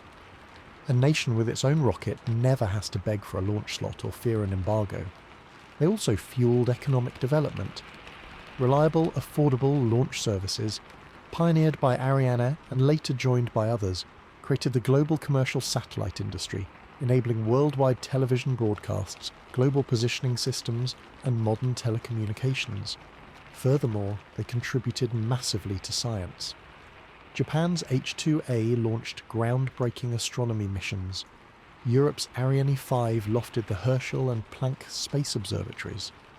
India's PSLV became a favoured choice for international scientific small satellites. This diversification also created a healthy and competitive market. When the US space shuttle was grounded after the Columbia disaster, European Ariane and Russian rockets filled the gap for commercial launches. Today, this competition has only intensified with the rise of new American commercial companies. The legacy of these other rockets is a space environment that is more accessible, more resilient, and far more global than the original duopoly could have ever imagined. They turned space from a superpower arena into a truly international domain, where a multitude of voices and capabilities now contribute to exploration, commerce, and the peaceful use of the final frontier. This globalized foundation set the stage for the next seismic shift, one driven not by governments seeking flags and footprints, but by private companies seeking profit and permanence, fundamentally questioning the very economic principles that had governed rocket engineering for 60 years. This fundamental questioning of economic principles extended right down to the very heart of the rocket, what it burns. The story of propulsion is the relentless, unglamorous search for better chemistry and physics, a quest to squeeze every last bit of energy out of a given mass of propellant. From the simple black powder of fireworks, the complex plasma beams of deep space probes, the evolution of rocket fuel is a parallel history of ambition, each new combination unlocking new destinations and capabilities. It is measured by a key term, specific impulse, essentially the miles per gallon for rockets. Higher specific impulse means your propellant is more efficient, giving you more push for every pound burned. The entire trajectory of space exploration has been shaped by the gradual, hard-won increase in this number. It began with solids.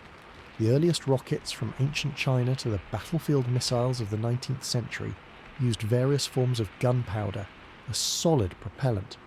Its advantage was simplicity. It was stable, required no complex plumbing, and could be stored for long periods. But its disadvantages were severe. Once ignited, it burned uncontrollably until exhausted. You could not throttle it, stop it, or restart it. Its energy content, its specific impulse, was relatively low. Modern solid rocket motors, like the Space Shuttle's boosters, use sophisticated synthetic rubber-based fuels with embedded oxidizers and are far more powerful, but they retain that fundamental characteristic of being simple, reliable, but ultimately dumb and uncontrollable once lit. They are perfect for providing a massive initial punch off the launch pad, but not for the fine-tuned steering needed in space. The real revolution came with liquid propellants, which Goddard pioneered. Liquids offered control. By opening and closing valves, you could throttle the engine, stop it, and restart it. This was absolutely essential for steering, for precise orbital insertion and for landing. The earliest practical liquid fuels were hypergolic combinations. These are chemicals that ignite spontaneously upon contact with each other, like hydrazine fuel and nitrogen tetroxide oxidizer. They're nasty, toxic and corrosive, but they're incredibly reliable. You don't need an ignition system, just open the valves and you get fire. This made them ideal for the reaction control thrusters on spacecraft and for upper stages that need to fire reliably after hours of coasting in the vacuum, as seen in the Apollo lunar module and the Space Shuttle's orbital maneuvering system.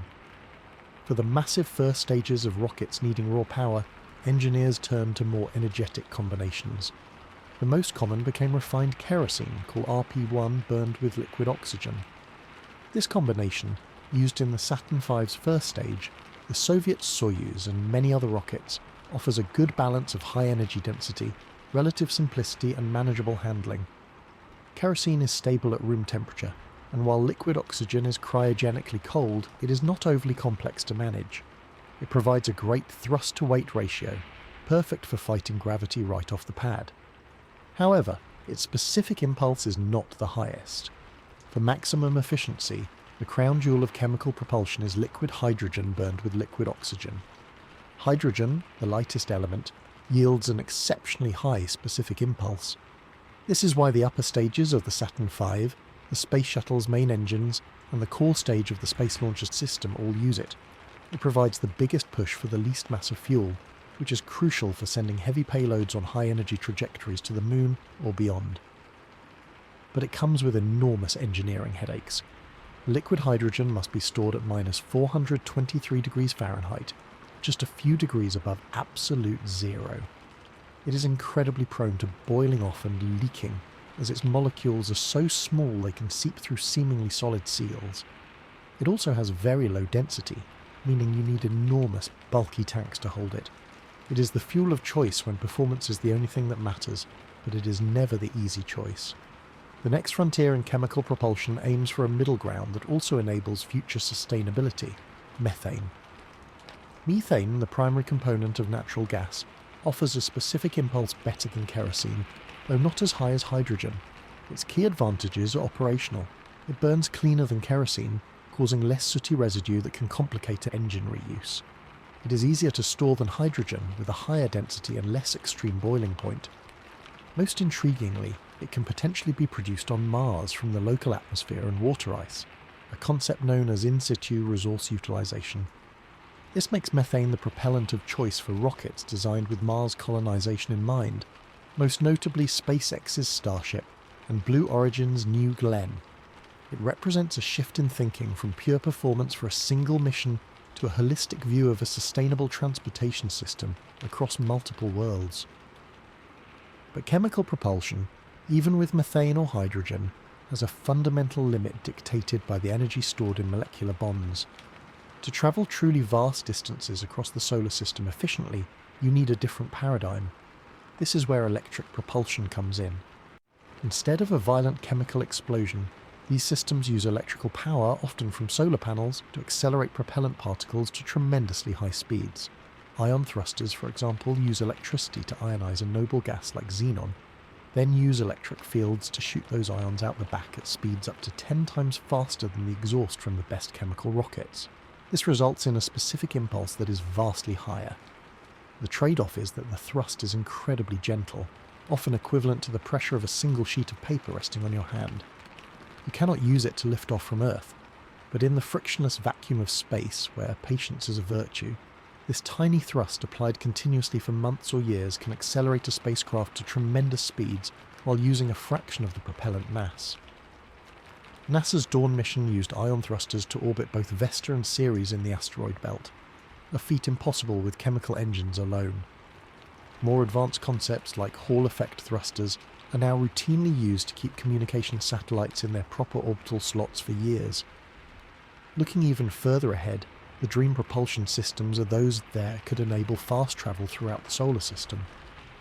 Nuclear thermal propulsion is the most promising near-term concept.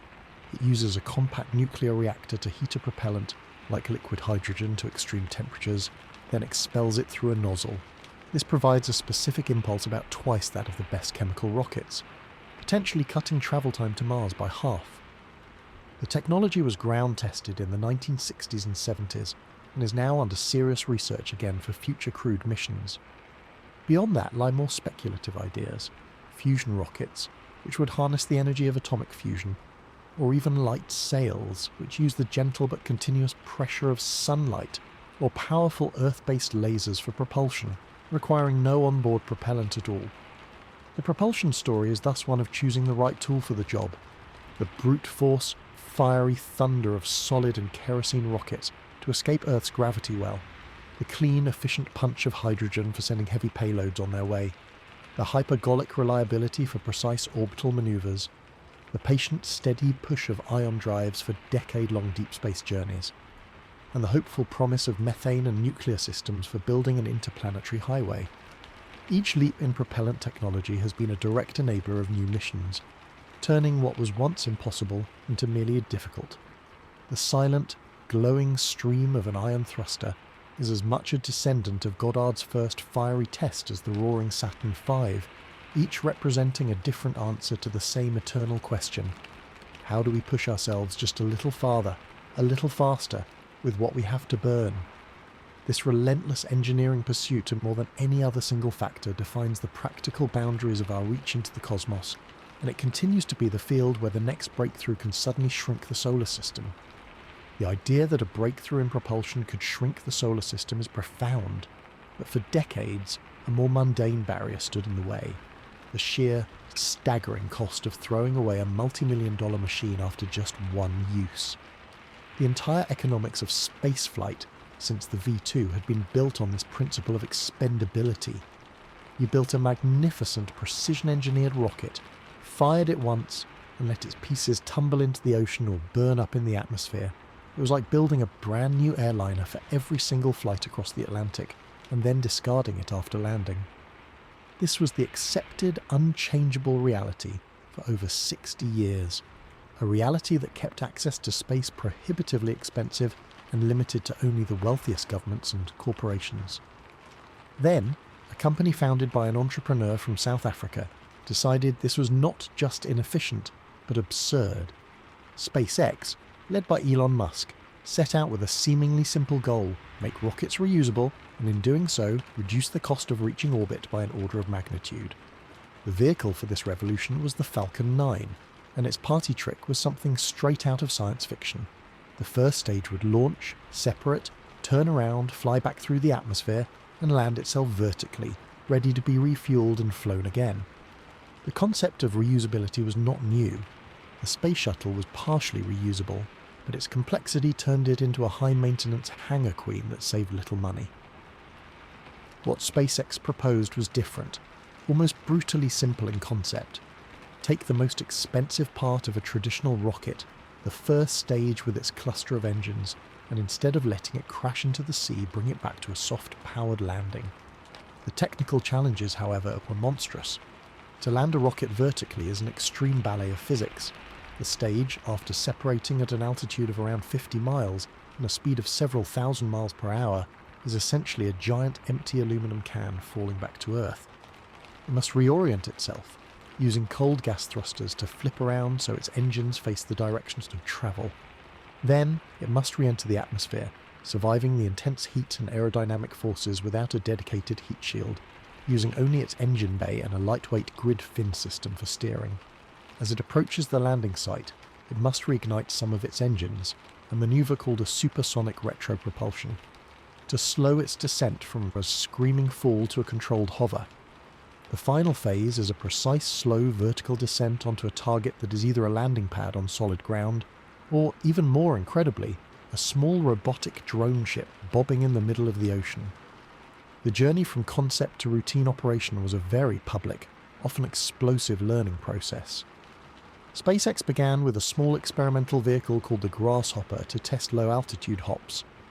Then, they started attempting ocean landings with the Falcon 9 first stages.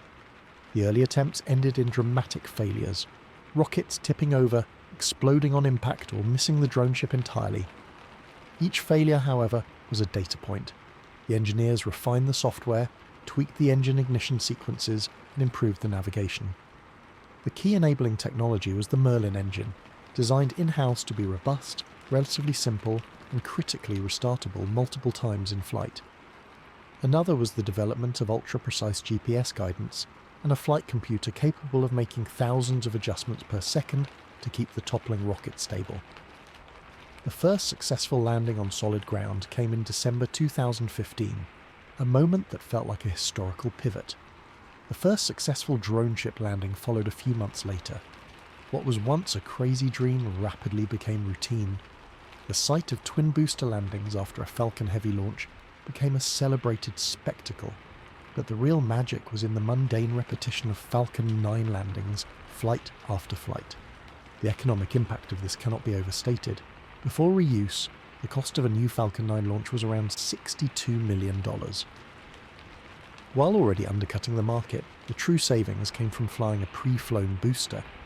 Reusing the first stage, which represents about 70% of the rocket's total cost, slashes the price tag dramatically.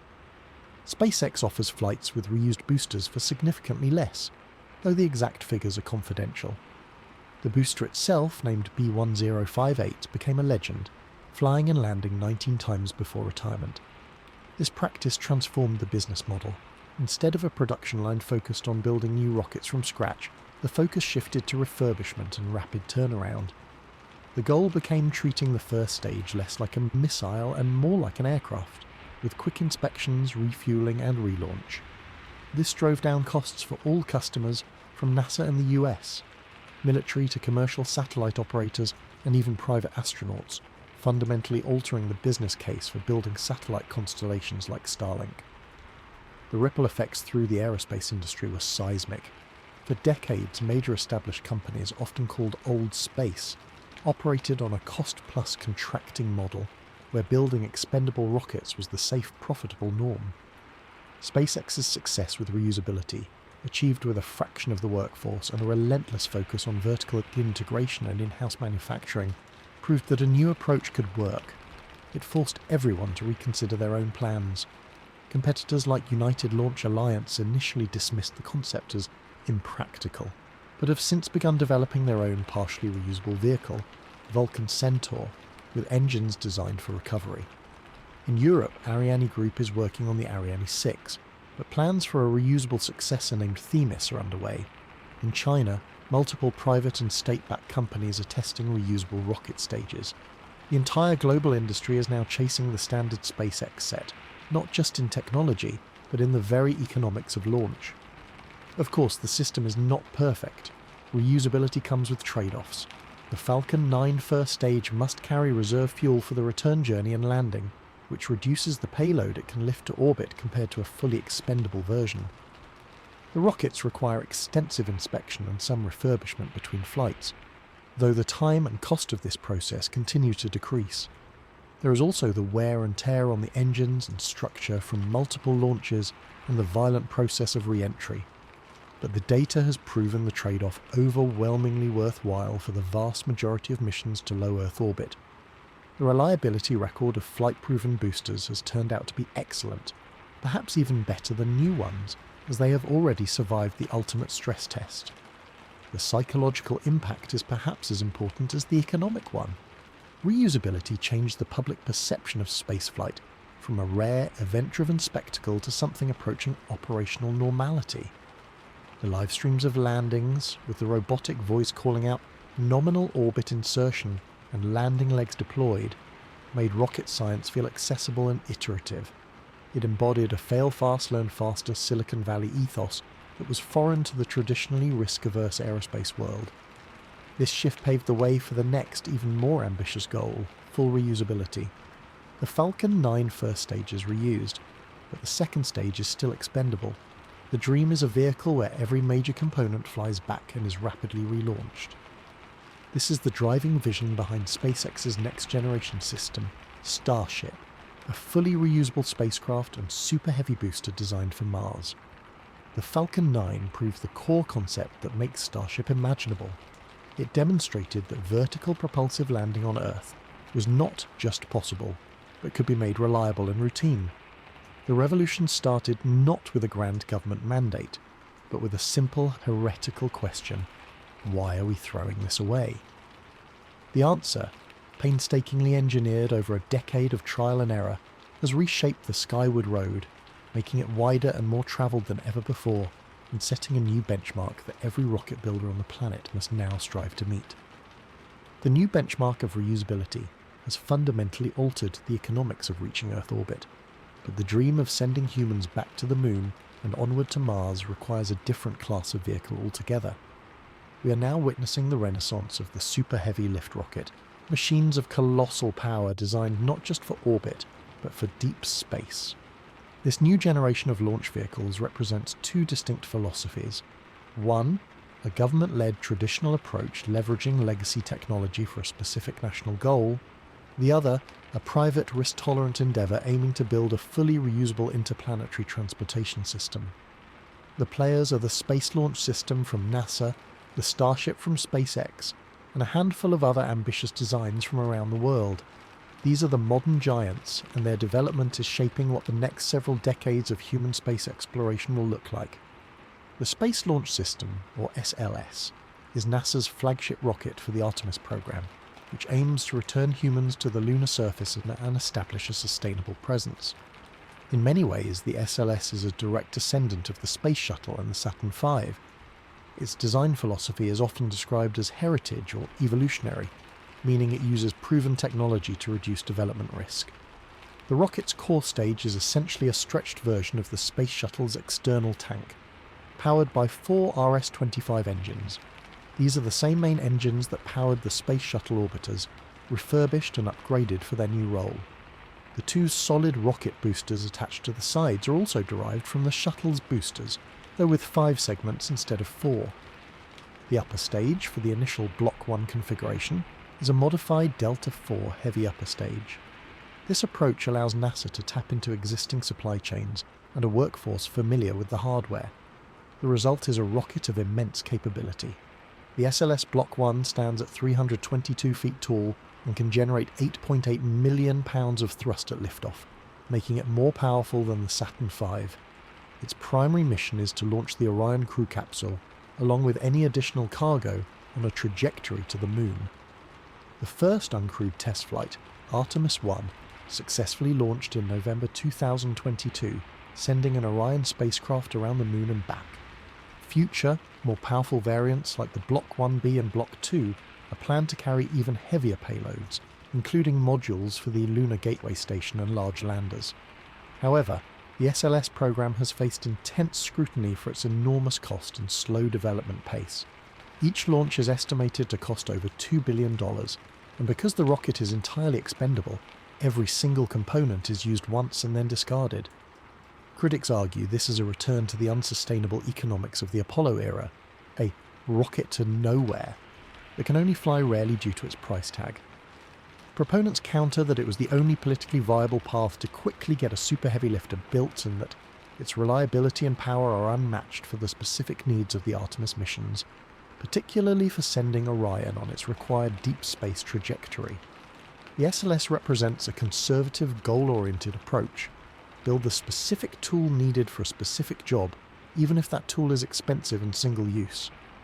In stark contrast stands SpaceX's Starship. If the SLS is a meticulously crafted custom tool, Starship aspires to be the interplanetary cargo ship and passenger liner. Its design philosophy is revolutionary and operational. The entire system is designed from the ground up to be fully and rapidly reusable. It consists of 2 stages, a massive first stage booster called Super Heavy, and the Starship spacecraft itself, which sits on top. Both stages are powered by SpaceX's new Raptor engines, which burn liquid methane and liquid oxygen. The choice of methane, as we discussed, is strategic for potential refueling on Mars. The scale is mind-boggling. When stacked, Starship and Super Heavy stand nearly 400 feet tall, making it the largest and most powerful rocket ever built, with almost double the thrust of the Saturn V. But its most radical feature is its reusability plan. The goal is for both the Super Heavy booster and the Starship spacecraft to return to their launch site, performing propulsive landings similar to the Falcon 9 first stage, but on a vastly larger scale. The Starship spacecraft is also designed to be refueled in orbit by other starships, enabling it to carry massive payloads to the Moon, Mars, and beyond. The development process has been characteristically fast, public, and iterative. Prototypes are built at the Boca Chica, Texas facility using stainless steel, and they undergo a series of increasingly complex test flights. These tests have included high-altitude flights and attempted landings, many of which have ended in spectacular explosions. For SpaceX, each explosion is a learning opportunity, a method that stands in direct opposition to NASA's more cautious test-before-you-fly approach for SLS. Starship's ultimate purpose is to make human life multiplanetary, starting with Mars. Its cavernous payload bay could carry hundreds of tons of cargo, or over 100 people per flight in the future. The economic model relies on the assumption that full reusability and frequent flights will drive costs down to a point where large-scale space infrastructure and colonization become feasible. It is a long-term, high-risk bet on a future where space travel is common. While NASA has contracted a version of Starship to be the human landing system for the Artemis program, using it to ferry astronauts from lunar orbit to the surface, SpaceX's eyes remain fixed on the Red Planet. These two titans are not alone in the super heavy arena. Blue Origin, founded by Jeff Bezos, is developing the New Glenn rocket. While not as massive as SLS or Starship, New Glenn is a heavy-lift vehicle designed to be partially reusable from its first flight.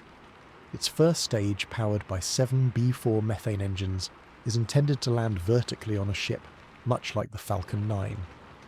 New Glenn has faced significant delays, but it represents a more traditional yet still reusable competitor in the heavy lift market, aiming for both commercial satellite launches and government contracts. Meanwhile, China is openly developing the Long March 9, a super heavy rocket comparable to the SLS in its initial expendable design, with the goal of supporting Chinese lunar and Mars missions in the 2030s. Other countries and consortia have floated concepts, but these are the primary vehicles with serious funding and development momentum. This new race to the Moon and Mars is qualitatively different from the Cold War space race. It is no longer a simple two-nation sprint for flags and footprints.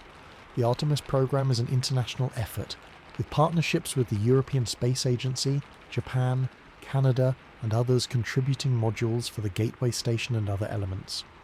The goal is sustainable exploration, implying a lasting presence. Meanwhile, the private sector, led by SpaceX, is acting not just as a contractor, but as a visionary driver with its own ambitious timeline. This creates a complex, sometimes cooperative, sometimes competitive dynamic. NASA may use SLS to launch Orion, but a Starship launched from Earth could meet it in lunar orbit to serve as the lander. In the future, a fully operational Starship could potentially perform the entire mission itself, from Earth to the lunar surface and back, challenging the very architecture NASA has painstakingly built. The success or failure of these giant rockets will define the pace and nature of exploration for the rest of this century. If SLS proves reliable but flies only once per year due to cost, the Artemis program will proceed slowly, reliant on international partners and commercial landers. If Starship achieves its goals of full reusability and orbital refueling, it could unleash a flood of capacity that makes large lunar bases and Mars missions economically conceivable, though not without immense technical and logistical hurdles. The new giants are more than just rockets. They are expressions of different beliefs about how humanity should expand into space. One is a focused, government-managed project for national and international prestige and science. The other is a private, disruptive attempt to build an entirely new economic sphere beyond Earth. Their parallel development, with all its contrasts and tensions, is the defining story of human spaceflight in the 21st century, a story whose next chapters will be written in the fire of their engines and the dust of distant worlds. The path they are blazing is one that could lead to a future where the Moon is a constant outpost and Mars is within reach, turning the vision of a multi-planet species from science fiction into a tangible, if still distant, reality. While the giants focus on bending the economics of interplanetary travel, a quiet but equally transformative revolution has been unfolding at the opposite end of the spectrum. Not every payload needs a rocket the size of a skyscraper. In fact, the most explosive growth in space activity over the past decade has come from satellites that are smaller than a loaf of bread. This is the world of CubeSats, nanosats and small sats, and to serve them, a new breed of rocket has emerged, the small launch vehicle. These are not scaled-down versions of old rockets. They're entirely new designs, built for agility, frequency, and dedicated access. This movement, often called the democratization of space, is about making orbit accessible to universities, small companies, developing nations, and even high schools, fundamentally changing who gets to participate in the space economy. The driver for this shift is the miniaturization of electronics. A modern smartphone contains more computing power than the entire Apollo guidance computer. This trend has allowed satellite functions, imaging, communications, scientific sensing to be packed into smaller and smaller volumes. The CubeSat standard, established in the late 1990s, created a modular framework. 1 unit, or 1U, is a cube 10 centimeters on a side. You can have a 1U, 3U, 6U, or larger, all based on this standardized form. These small satellites are cheap to build, often costing a few $100,000 instead of hundreds of millions. But for years, getting them to space was the hard part. Their only option was to hitch a ride as a secondary or rideshare payload on a large rocket launching a bigger satellite. This meant the small sat went wherever the primary payload was going on the big rocket's schedule. You had no control over your orbit or your launch date. For many applications, like building a specific constellation of Earth imaging satellites that need to be in a precise orbital plane, this was unacceptable. The market demanded a dedicated, on-demand taxi service to orbit, and that is exactly what small launch providers set out to create.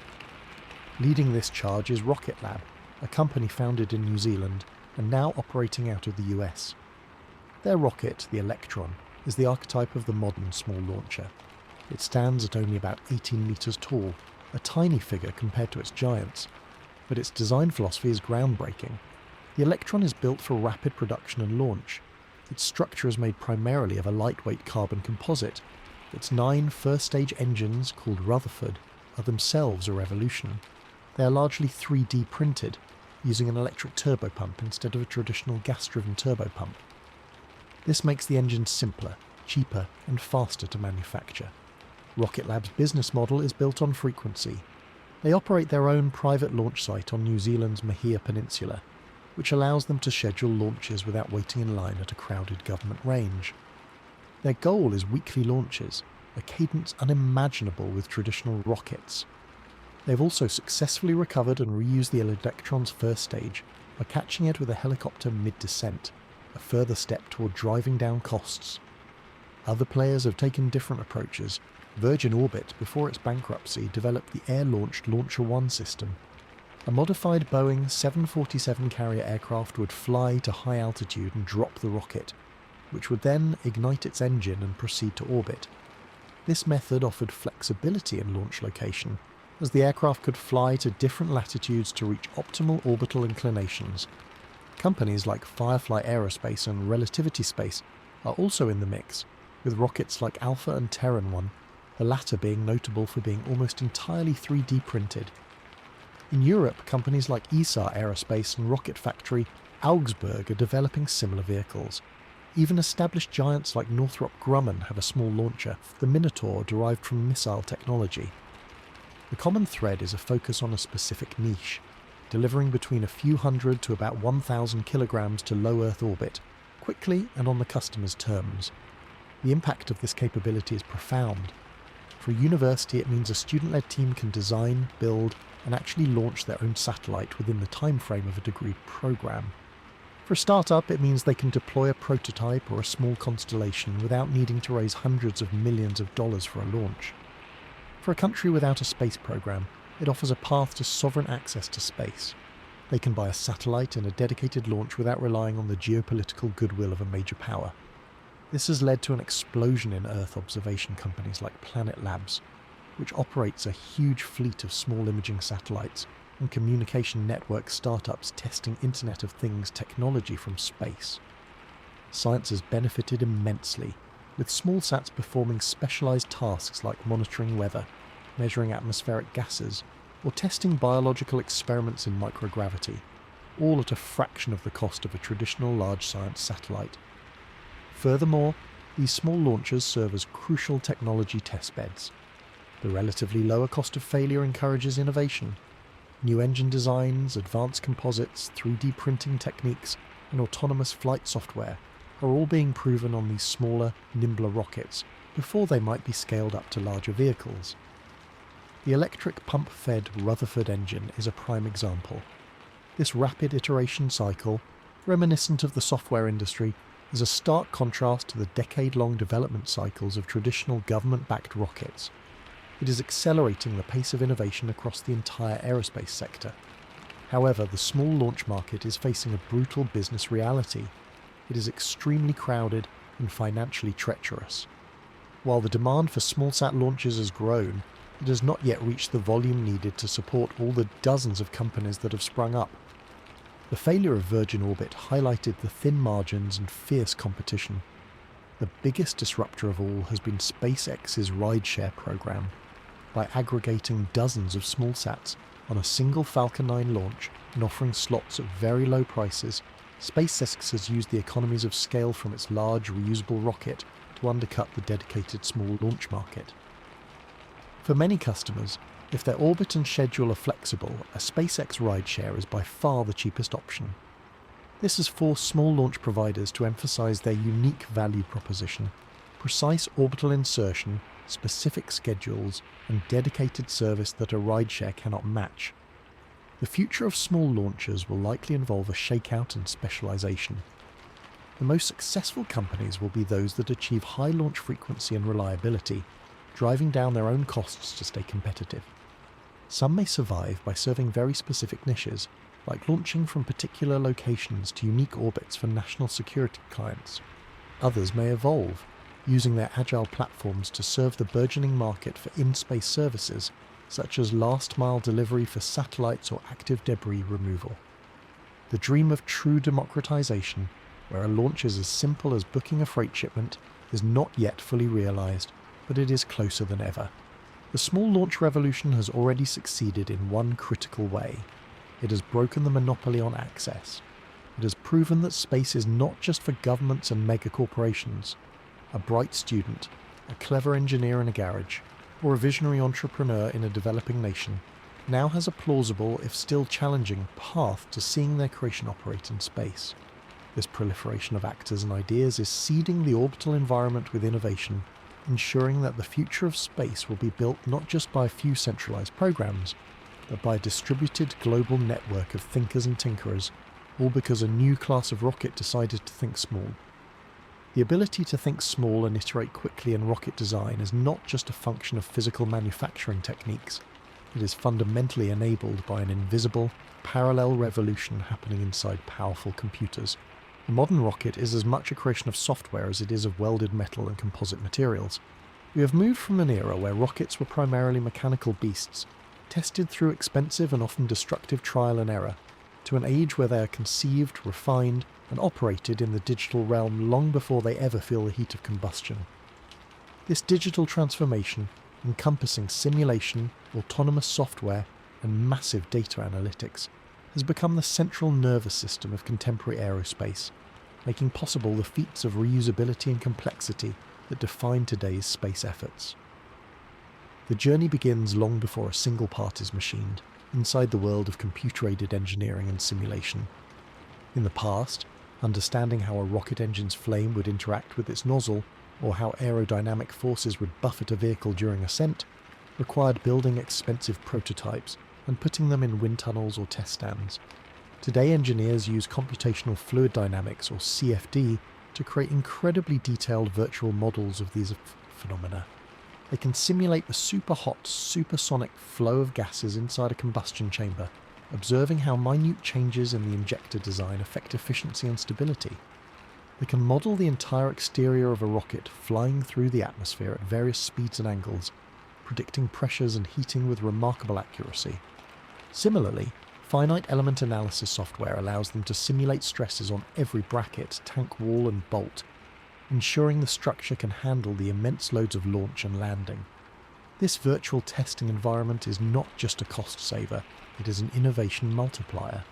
It allows companies, from startups to giants, to test thousands of design iterations in software, optimizing for weight, strength, and performance in ways that would be prohibitively time-consuming and expensive with physical prototypes.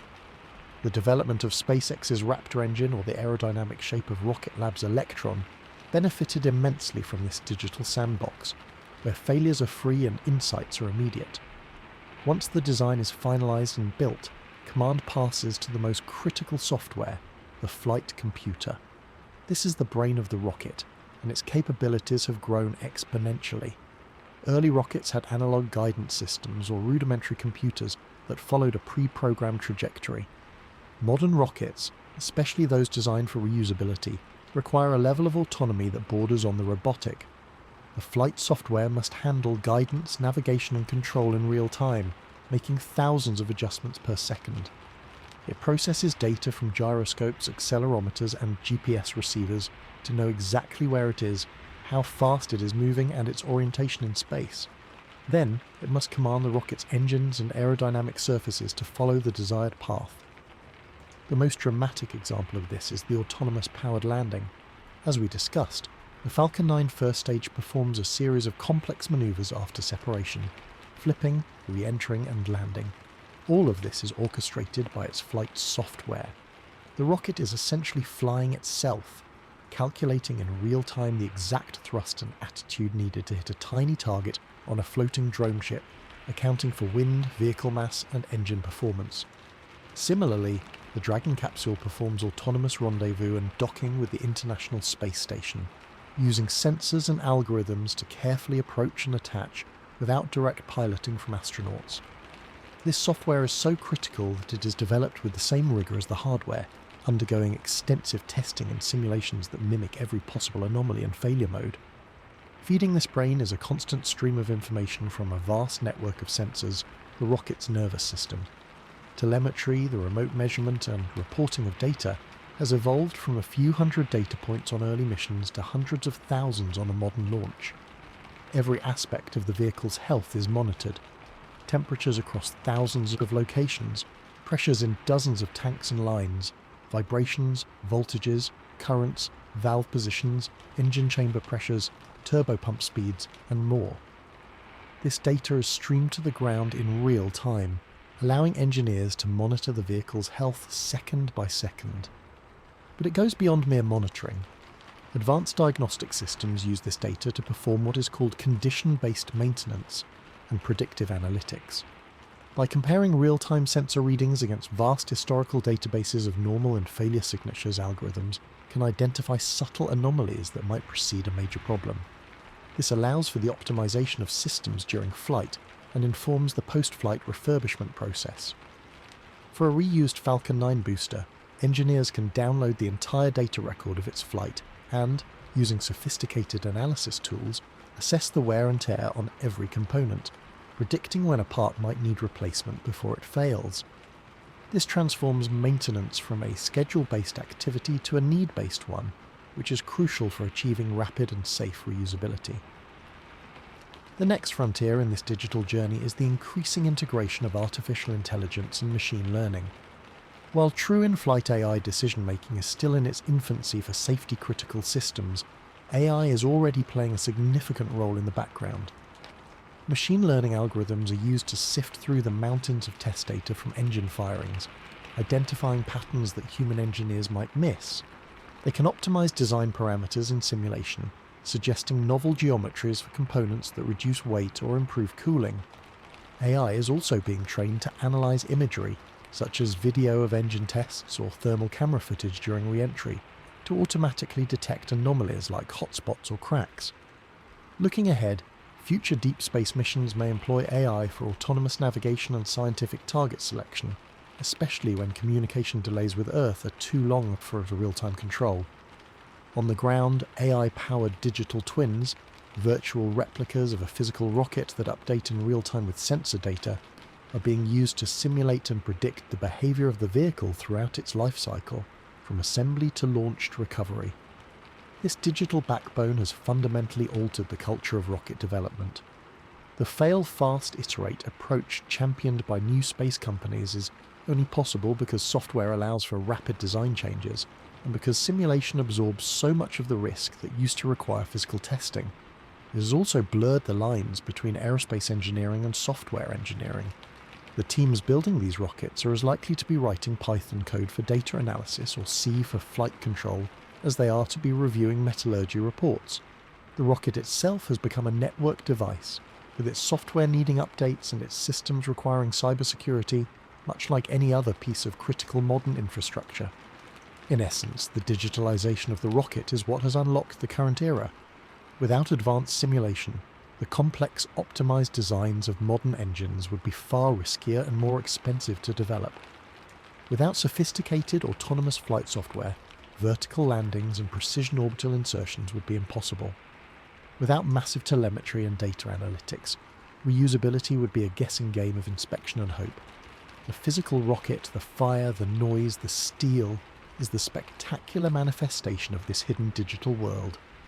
It is a world of ones and zeros that models fluid dynamics, calculates trajectories, and makes split-second decisions, ensuring that when the physical vehicle ignites, it is not just a machine, but a highly informed, adaptive intelligence, embarking on a journey it has already completed perfectly 1,000 times in a virtual universe.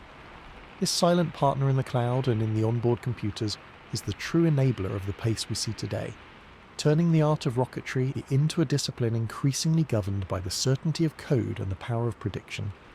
The certainty of code and prediction has brought us to an era of unprecedented access and capability, but it has also ushered in a new set of complex challenges that will define the future of spaceflight.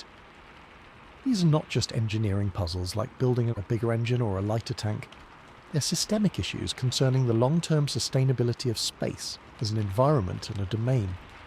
As launch rates increase dramatically, driven by large satellite constellations and the ambitions of multiple nations and companies, the community is forced to confront three critical frontiers: the environmental impact of rocketry on Earth's atmosphere, the growing crisis of orbital debris, and the need for propulsion technologies that can enable a truly interplanetary future. These challenges require moving beyond thinking of rockets as merely launch vehicles, and instead seeing them as part of a larger, closed-loop system that must operate responsibly both on Earth and in the celestial commons. Let's start with the home planet. The environmental impact of rocket launches is a topic of increasing study and concern. Unlike the aviation industry, which has made strides in reducing emissions, rocketry is inherently a high-energy process that releases combustion products directly into the upper atmosphere, where they can have prolonged effects. Traditional rocket propellants leave distinct signatures. Solid rocket motors, like those used on the Space Shuttle or as strap-on boosters, release alumina particles and hydrochloric acid, which can contribute to ozone depletion. Kerosene-burning engines like the Merlin on Falcon 9 or the RD-180 on Soyuz produce carbon dioxide, soot, and water vapor.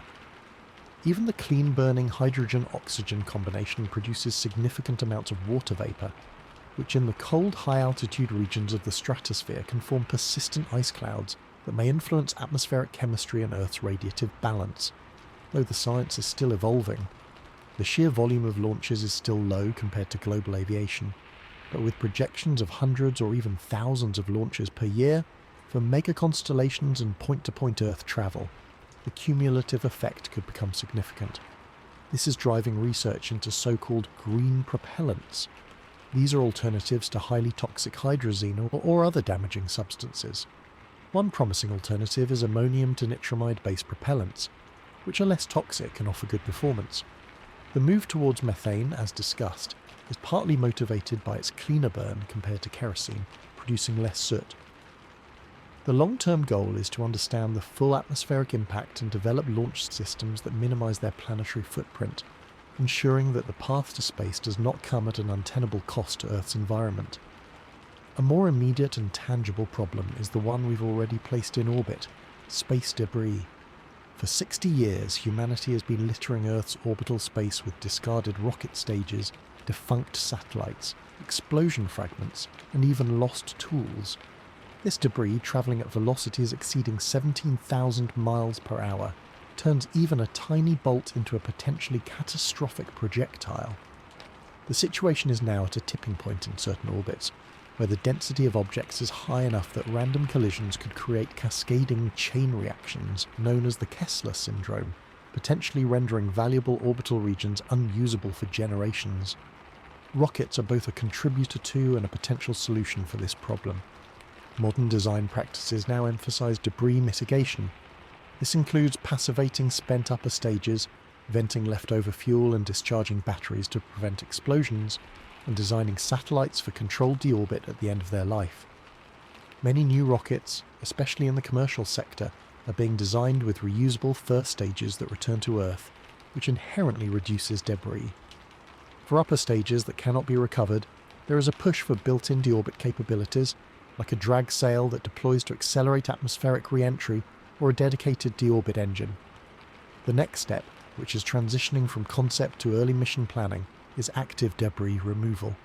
This would involve dedicated spacecraft, launched by rockets that rendezvous with large, dangerous pieces of debris, capture them, and either drag them down to burn up or move them to a graveyard orbit. Such missions are complex and expensive, but they are critical for long-term sustainability. Future rockets may routinely carry servicing vehicles that can refuel, repair, or deorbit satellites, turning a disposable orbital culture into a maintainable one. To travel beyond our orbital backyard in a meaningful way, however, we need to leap forward in propulsion. Chemical rockets, even efficient ones using methane or hydrogen, are inadequate for fast, crude missions across the vast distances of the solar system due to their limited specific impulse. The journey to Mars using chemical propulsion takes 6 to 9 months one way, exposing astronauts to dangerous levels of cosmic radiation and microgravity. The solution lies in advanced propulsion concepts that offer much higher efficiency. The most promising near-term technology is nuclear thermal propulsion. An NTP system uses a compact nuclear fission reactor to heat a propellant like liquid hydrogen to extreme temperatures, then expels it through a nozzle. This can roughly double the specific impulse of the best chemical rockets, potentially cutting the transit time to Mars by half or more. This technology was developed and ground tested in the United States under the NERVA program in the 1960s and 70s, and is now experiencing a serious revival with NASA and DARPA development programs. The challenges are significant, involving the safe handling of nuclear materials, the engineering of a reactor that can survive the thermal and vibrational stresses of launch and operation, and public acceptance. But the performance payoff is so great that it is considered a key technology for sustained human exploration of Mars and beyond. Looking further ahead, the dream propulsion system is nuclear fusion rocket. Whereas fission splits atoms, fusion combines them, releasing even more energy. A practical fusion rocket could enable specific impulses an order of magnitude higher than chemical rockets, making missions to the outer planets matters of months instead of decades. While controlled fusion for power generation remains elusive on Earth, the requirements for a space-based fusion rocket are different and potentially less daunting, but it remains a long-term, high-risk research endeavour. Another compelling concept for interstellar precursor missions is the light sail, or solar sail. Propelled by the gentle but continuous pressure of photons from the sun or powerful Earth-based lasers, a light sail requires no onboard propellant at all. It can achieve very high speeds over long acceleration times, making it ideal for robotic probes to nearby star systems. The Japanese Ikaros mission and the Planetary Society's LightSail 2 have successfully demonstrated solar sail technology in Earth orbit. For high-speed travel within the solar system, combining a light sail with a powerful laser array could be transformative. These future challenges are interconnected. Developing greener propellants and ensuring debris mitigation are essential for maintaining the license to operate in Earth's vicinity at high flight rates. Solving the propulsion problem is necessary to expand humanity's reach, while also potentially alleviating orbital traffic by moving major industrial activity off-world. The rockets of the future will need to be judged not just on their payload capacity or cost, but on their full life cycle impact. They will need to be designed with their end of life in mind, whether that is a gentle landing back at the launch site, a controlled atmospheric disposal, or a permanent journey into deep space. The supporting infrastructure will need to include active debris removal services and in-orbit refueling depots. This represents a shift from seeing rockets as standalone vehicles to seeing them as nodes in a larger sustainable space logistics network. The companies and agencies that master this holistic approach, balancing economic ambition with environmental and orbital stewardship, will be the ones who define the next century in space. It is no longer enough to just reach orbit. We must learn to do so responsibly, and then to travel beyond in a way that is both timely and sustainable. The solutions will come from a blend of regulatory frameworks, international cooperation, and brilliant engineering, continuing the story of rocketry by applying its innovative spirit to the preservation of the pathways it has worked so hard to create. The preservation of these newly created pathways leads us to the final and perhaps most profound dimension of the rocket story, its impact not on the cosmos, but on us. For all the talk of specific impulse and orbital mechanics, the true legacy of the rocket is measured in the seismic shifts it has caused in human civilization here on the ground. It is a tale of fear, wealth, wonder, and self-awareness. A technology that began as a weapon of terror and evolved into a lens through which we see our planet and our potential. The rocket is more than a machine. It is a cultural and economic force that has reshaped global politics, spawned trillion-dollar industries, and fundamentally altered humanity's conception of its place in the universe. Militarily, the rocket's impact is the most direct and sobering. The development of the intercontinental ballistic missile, born from the V-2 and perfected during the Cold War, created the doctrine of mutually assured destruction, or MAD. This grim logic, where a first strike would guarantee a devastating retaliatory strike, defined superpower relations for decades and continues to underpin global strategic stability today. The rocket made geography irrelevant to warfare.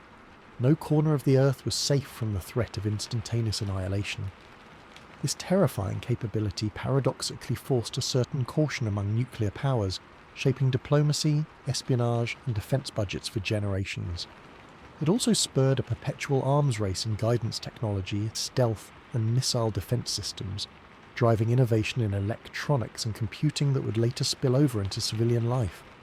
The rocket, in its military guise, redefined national sovereignty and security, placing the ultimate threat and the ultimate deterrent in the same silo. Economically, the rocket has been the quiet engine of globalization. The most significant impact has been through the satellites they launch. The commercial space industry, now worth hundreds of billions of dollars annually, is built on the back of reliable launch services. Communication satellites enable global television, radio, and internet connectivity, shrinking the world and creating a truly interconnected society. The entire modern financial system relies on satellite timing for transactions.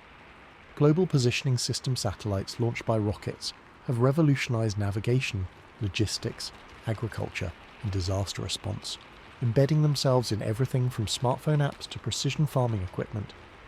Earth observation satellites monitor weather with life-saving accuracy, track climate change, manage natural resources, and provide intelligence for industries from fishing to insurance. This infrastructure, once the exclusive domain of governments, is now a vibrant competitive market with private companies building and operating constellations that deliver data as a service. Furthermore, the nascent industry of space tourism, though still in its infancy, represents the beginning of a consumer-facing space economy, while the promise of in-space manufacturing and asteroid mining hints at future resource economies beyond Earth. The rocket is the foundational delivery mechanism for this entire orbital ecosystem. Culturally, the rocket's influence is immeasurable. It captured the human imagination like no other machine. The space race of the 1960s provided a narrative of heroic exploration during a tense and divided time, offering a positive vision of the future. Astronauts and cosmonauts became global celebrities, symbols of courage and cool-headed competence. The images they brought back, Earthrise over the lunar horizon, the blue marble of our planet against the black void, are among the most iconic and reproduced in history. These perspectives catalyzed the environmental movement, providing a visceral understanding of Earth's fragility and unity. The overview effect, described by many astronauts, is a cognitive shift in awareness, a profound sense of connection and responsibility for our small, shared planet. The rocket made this perspective possible. It also fueled generations of scientists, engineers, and dreamers. Science fiction was transformed from fantasy into a near-term blueprint, inspiring countless careers in STEM fields. The Apollo program in particular became a benchmark for what humanity can achieve with focused will and resources, a cultural touchstone for ambition and ingenuity. The rocket has also been a powerful tool for international cooperation, even amid competition. The Apollo-Soyuz test project in 1975 was a symbolic handshake in space during the Cold War. The International Space Station stands as the most complex and expensive engineering project ever undertaken, a partnership between the United States, Russia, Europe, Japan and Canada that has operated continuously for over 2 decades.